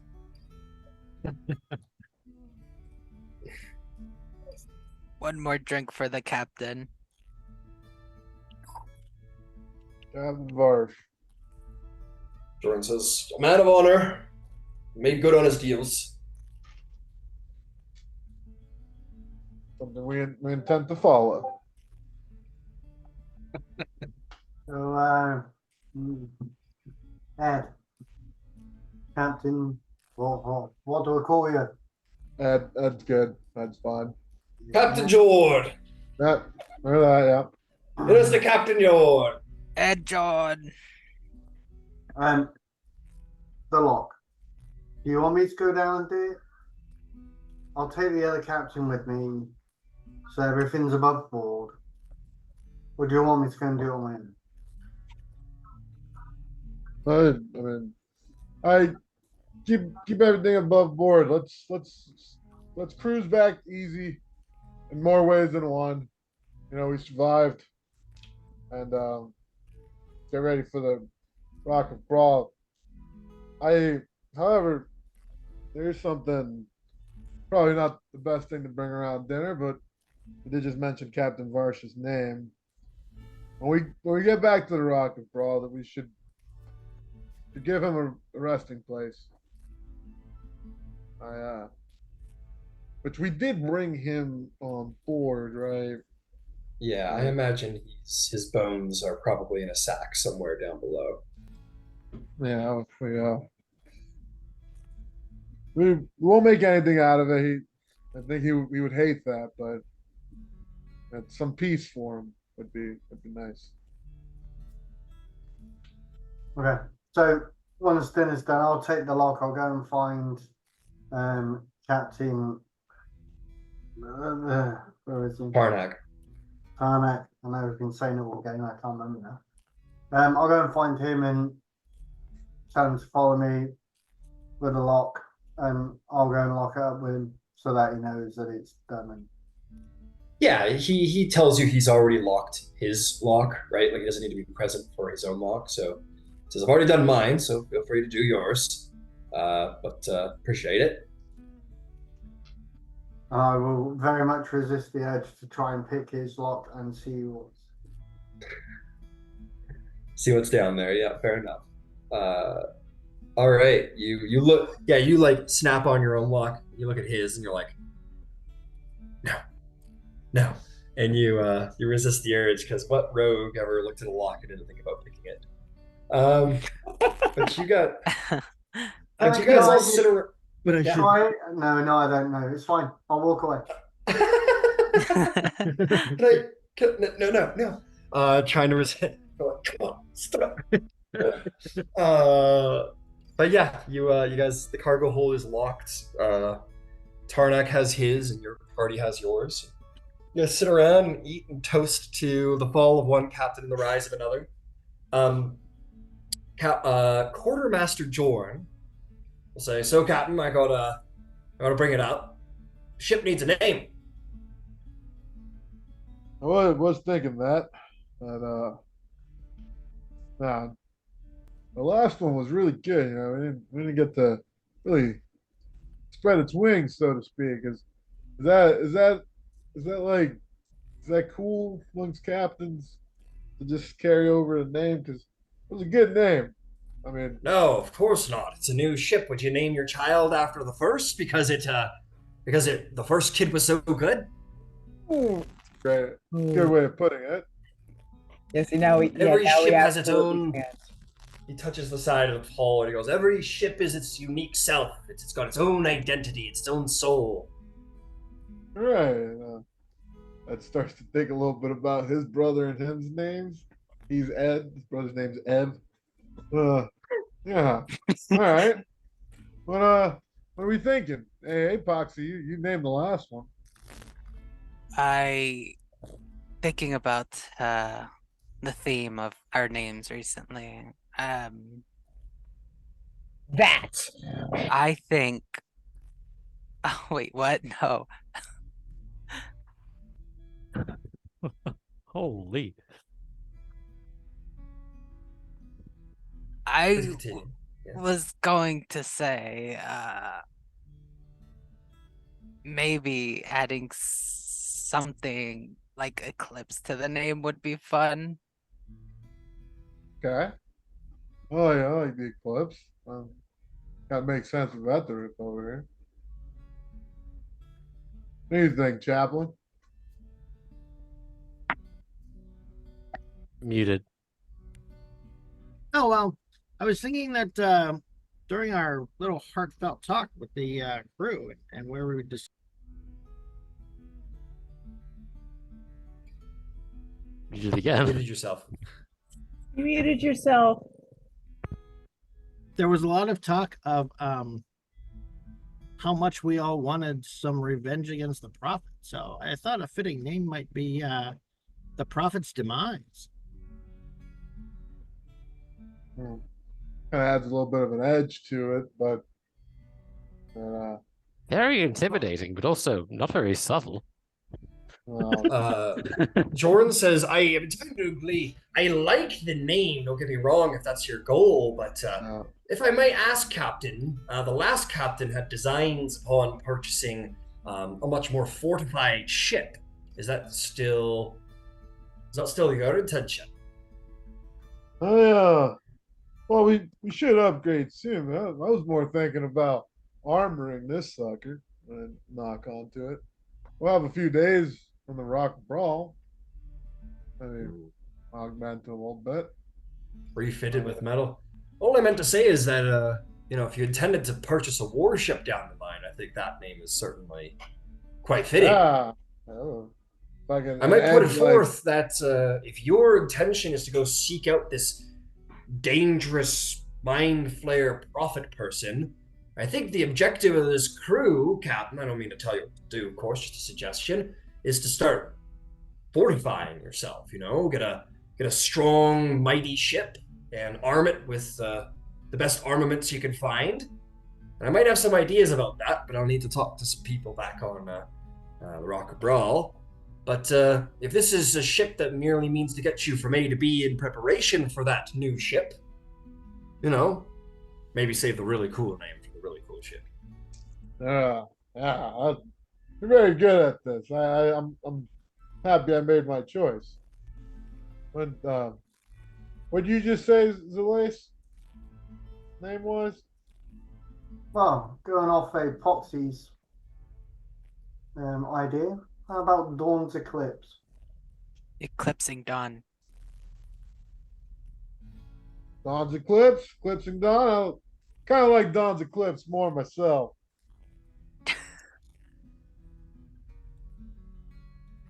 It's fair to say that the original ship that you all were boarded on was the New Dawn. That ship is come and gone. Makes sense that it's eclipsing now, right? Yeah. Dawn's Eclipse. All right. So Dawn's Eclipse. Dawn's Eclipse. Yeah. Dawn's Eclipse. The captain goes into the quartermaster goes to the back, comes back. He's got it's basically like an empty bottle. And he's filling it with some ale. He goes, "It's customary, I think, that after naming a ship, you should smash a bottle off the side of it. It's full of alcohol, so there you go." That'll take. I mean, it's not its maiden voyage or anything, but I feel like a name's worth it too. That'll look at it for a long moment. Fortifying our goal. And just Oh, I got it in my eyes. Not me eyes. Not in my eyes. Not me eyes. Oh wait, the banana Yeah, he bread like was runs good. in like this because he wants an eye patch so bad.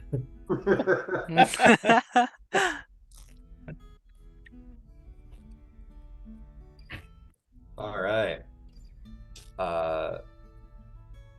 Damn, it feels too early to end the session, but it's kind of like a really nice place to go. But no, you smash the bottle off the side, and everyone sort of celebrates, and you know all the dreariness and distrust that has come from the death of Captain Varsvoile, with the instating of Captain Ed Jord and the naming of the Dawn's Eclipse.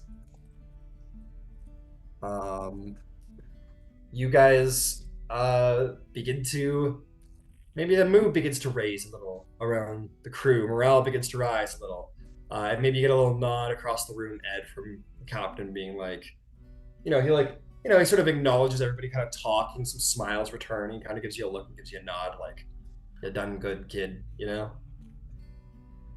I'll return that. Give him a little raise of his mug. Raise his mug to you as well. You guys can all finish off the night. Is there anything anyone else would like to do before heading to bed? Celine will take up the night shift. And Apoxy, I saw your hand. Yeah. I guess in the meantime, Epoxy's gonna get their wood carver's tools and just from the scrap of wood they've collected, just make a little figure of Varsh. Oh. That's cool. That's cool. Make me a wood carver's check. Let's call it a. You're proficient with them, I assume. I am not. You're not. Oh, that's even better. That's even better. I hope it looks absolutely hideous. I got a nat 1. So this is what happens. Guys, you're like Apoxy, you're carving away very thoughtfully. You get lost in thought and carving away. And then thinking about it, I like scrape too hard and like cut off the head, and I'm just get angry and crush and like So like you're like really into it. You're thinking about all of your memories of Varsh, the wisdom, the words he's put upon you. You're carving it out like nice, perfectly, just to the point where you're on the end. You're just sort of like smoothing out the edges, and you've made like really like a really impressive figurine of Varsh. You're just like nicking a little here and there. You're just trying to get his eyes just right at the end of your knife, the most precise work, and you do just great. And then you're kind of like trying to get his collar just right, and you kind of lop off his head, and like everyone's licking because they're just impressed by like the woodsmithing that you performed. Everyone's like, that's beautiful. Like we're gonna put that on like we're gonna stick it on like the, you know what I mean, and it's gonna be great. And then you like cut his head off, and it just like rolls across the table and sort of like lands. This like perfect Varsh head is just like, oh my. And there's an audible gasp. Yeah, everyone goes. I just freeze. The mood just completely changed. I don't move perhaps at all. Someone may familiar with the mending cantrip? Oh yeah. I always forget I can do that. Here, let me see it, Apoxy. And Apoxy, you're like, oh yeah, here, please fix it. And then you like drop it and it like smashes on the floor. I go into rage. They step on it trying to pick it up. Yeah, push dear. down, fuck. And it just gets smashed. There's no way mending's gonna fix it at this point, and that one will stand. I'm and you're so like, angry. Or maybe like the head rolled off and someone's like, mending, and then you're like trying to like grab it, and it slips out of your hand. You're like, fuck, and then it gets smashed across the wall. Oh my god. Well, I thought counts, I suppose. Speaking of mending, on part of the trip back, whether we want it to be this section or next, I'd like to repair the rest of the whatever existing damage there is to the ship. Got it. Before that night ends, I do have one more thing. If we had time, Ed would do. Could you give me the hit points of the ship real quick, or what has been Oh yeah. lost? Ed? It's at 144 total right now. Got it. Yeah. So why don't we start handling the mechanics of that next session, Okay. Chaplain? But yeah, you can absolutely start putting some mendings into the ship and doing some work. I saw another hand somewhere. It was me. Yes, Ethereth. I wanted to talk to Basan. Okay, you pulled Basan aside, no problem. Or maybe you're just, in the companion way, and you kind of sit next to her. I wanted to say, Vash thought quite highly of you, and there's no easy way to say this. Most of his belongings I have no use for, and they might be of more value to you, both sentimentally and practically. And I offer up the his half plate, his arrows. Take your pick. The half plate I think is actually was from the Gith Yankee we fought.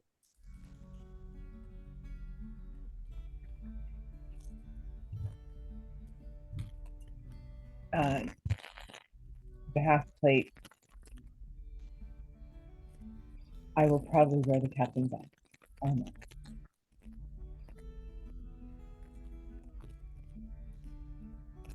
I don't think that divine beings are unlimited. I don't think he could have been saved.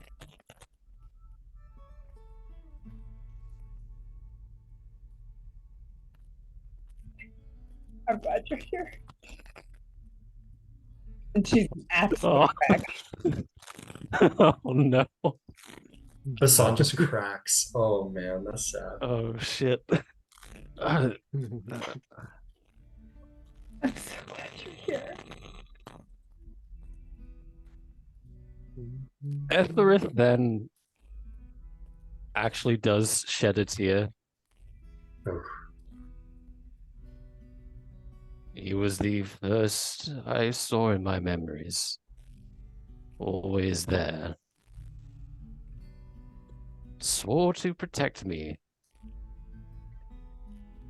And even while I am instilled with the duty of carrying on what he started, it hurts to think that I failed in my duty as his companion. I grieve.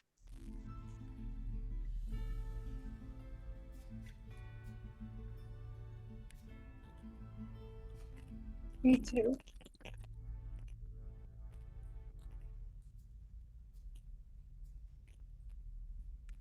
You were a good friend to him.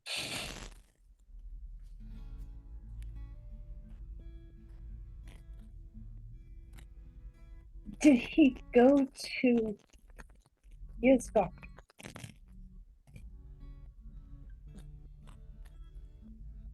That I cannot say. Vash, the fate of one after their life ends is indeterminate.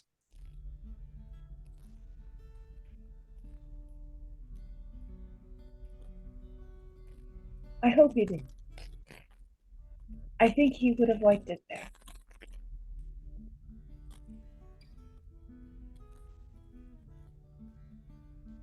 I think so too.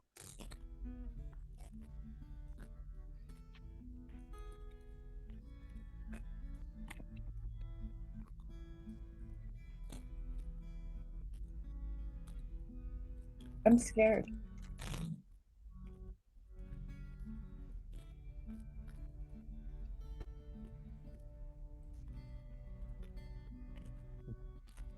The future is wide and has many, many paths it may take.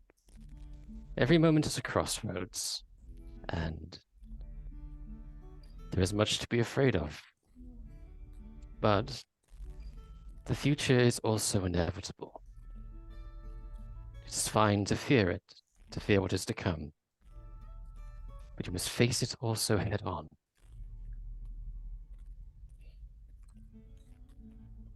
Be decisive.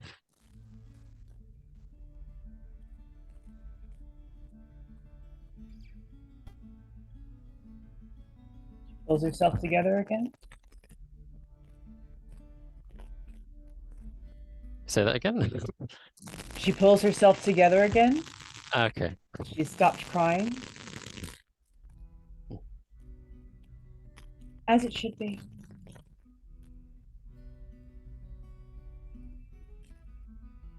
Friends.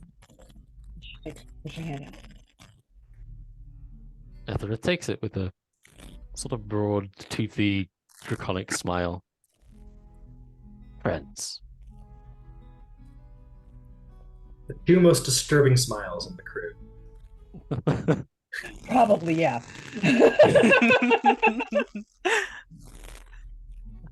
Oh, All right.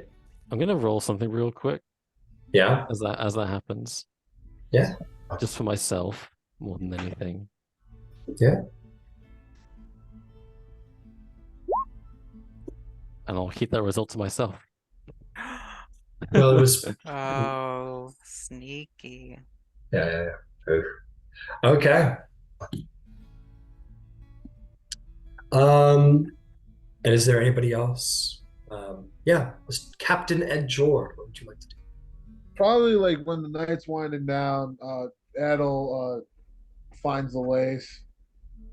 Hopefully, if it's just them two, but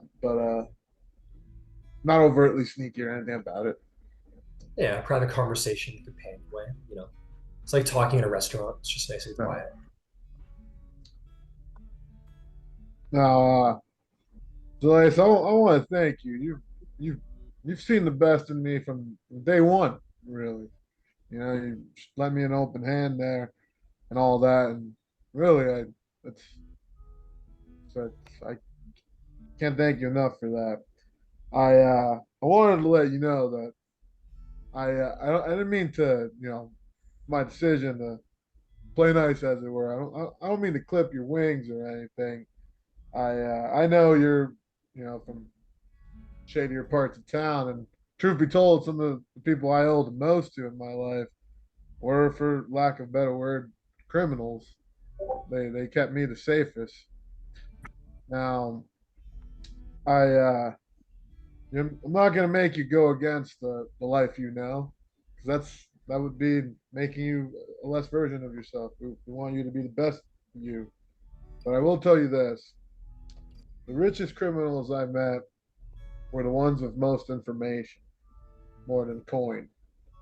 And information is something we're gonna need a lot of, any of it. So, I want to tell you how to spend your free time, but anything you gather for us, secrets, whatnot, well, it's all going to go a long way. So that your first order. I understand. I'm here to help you, Ed. Was at the start. Whatever you need, we'll get it done. Hell yeah! I was gonna give him like a pat on the shoulder. That's like You'll have to stoop down a little bit. yeah, he'll still down that. But, all right then. As long as you feel respected with that. No. I understand. Thanks, Ed. Absolutely. That's it. Excellent. Well, Chaplain, this has been a real respectable party, and maybe some sort of little divine ping goes off for you that says that maybe it's been a little bit too peaceful and calm, and people maybe are getting along a little too well. What do you think? Time for goats. All right. Yeah, what do we got? Let's see. Roll almost you, Chaplain. You just get this like little ping in the back of your head where you're like, "This is really a nice party," and then you just like we're like, dump them on the ground. Go ahead and Shame roll if something two. happened to it. Shame if someone summoned a bunch of goats. It'd be a shame if suddenly a barnyard broke out. And go racing. Let's see. Yeah, actually, that is kind of funny. Is everybody kind of sitting around a table? Yeah, there's like tables and stuff in here, right? Oh yeah. I'm gonna roll all three of them under the tables and let them expand there. Fantastic. Oh, yes. Oh goodness. He's like, They're all- yes. They're all huge. Oh no. Let's see. Giant boar, lion, and brown bear. Oh my. Oh my god. A giant boar. So giant boar is like, I believe those are like large size boars, which is awesome. Oh my god. Oh, I'm on the wrong thing. Okay. So you guys are all sitting there, all lackadaisical like. The crew's really getting along. You're all feeling a sort of sense of like it's gonna be okay overcoming you all. And Everybody's patting each other. There's a lot of patting. yeah, a lot of patting on the back bullshit.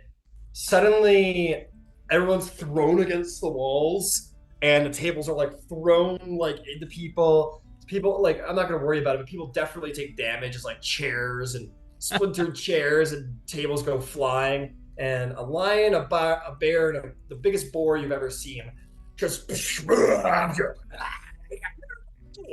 start like smashing around the room. You guys are like, oh, fuck, what am I fucking do? And then they like, get to the door. The board goes charging off down the hallway, smashing into the walls, probably making a little work for you tomorrow, Chaplain. Gets stuck about halfway through. The bear bites it in the ass and it goes, and the lion's just like, and like takes the chicken and just starts eating it. And everyone's like just scrambling to try and get out of the companionway to get back up to the. Yeah, go ahead. Etherith is like, well, you can't leave me out of this. I cast Phantom Steed. Oh my! Yes. Suddenly out of the ground, like a skeletal undead horse with like a purple flaming mane rises from it and starts bucking like crazy. Like bucks the bear. The bear starts fighting the horse. The lion like roars angrily, territorially, jumps on the horse's throat, but it's a skeleton, so who cares? What can I say? We share a domain. There you go. Yeah, we share a domain. Everybody's just gambling. Like it just becomes that full like mob mentality where everybody's. It's like it's like an underage party. Everyone's like the cops are coming, and everyone just starts running and just, like jumping through windows and shit. You guys all find yourselves just like trying to throw yourself into like some of the rooms or climb up the desperately try to climb up the ladder to like get back up to the bridge so that you're like not in the way of this mad attack. Chaplain, you have your work cut out for you tomorrow, but you're the only one who sits in the corner and has like a drink, and he's like, "Holy shit! The horse is fast." Yeah, the horse is fast as fuck, boy. Oh, but all of you managed to. But maybe, I don't. I feel like it's in Ether's vibe too. Maybe like Chaplain and Ether were sitting next to each other and just like cheers. Well, like Basson and George and they like Uncle, Uncle. Yeah, climbing over each Don't other. look them Like in the the eyes. sons grabbed onto the bear and is like, it's so fluffy. Yeah, you're like under the bear. Like, where did Basson go? Where is she? You're trying to do a head count. She's like under the bear, and the bear's like. Ugh. I go into rage and wrestle the bear. So somewhere out there in the middle of wild space, there's a shrike ship that suddenly just goes. As it's flying in cruise speed. Celine's like, whoa, what the hell?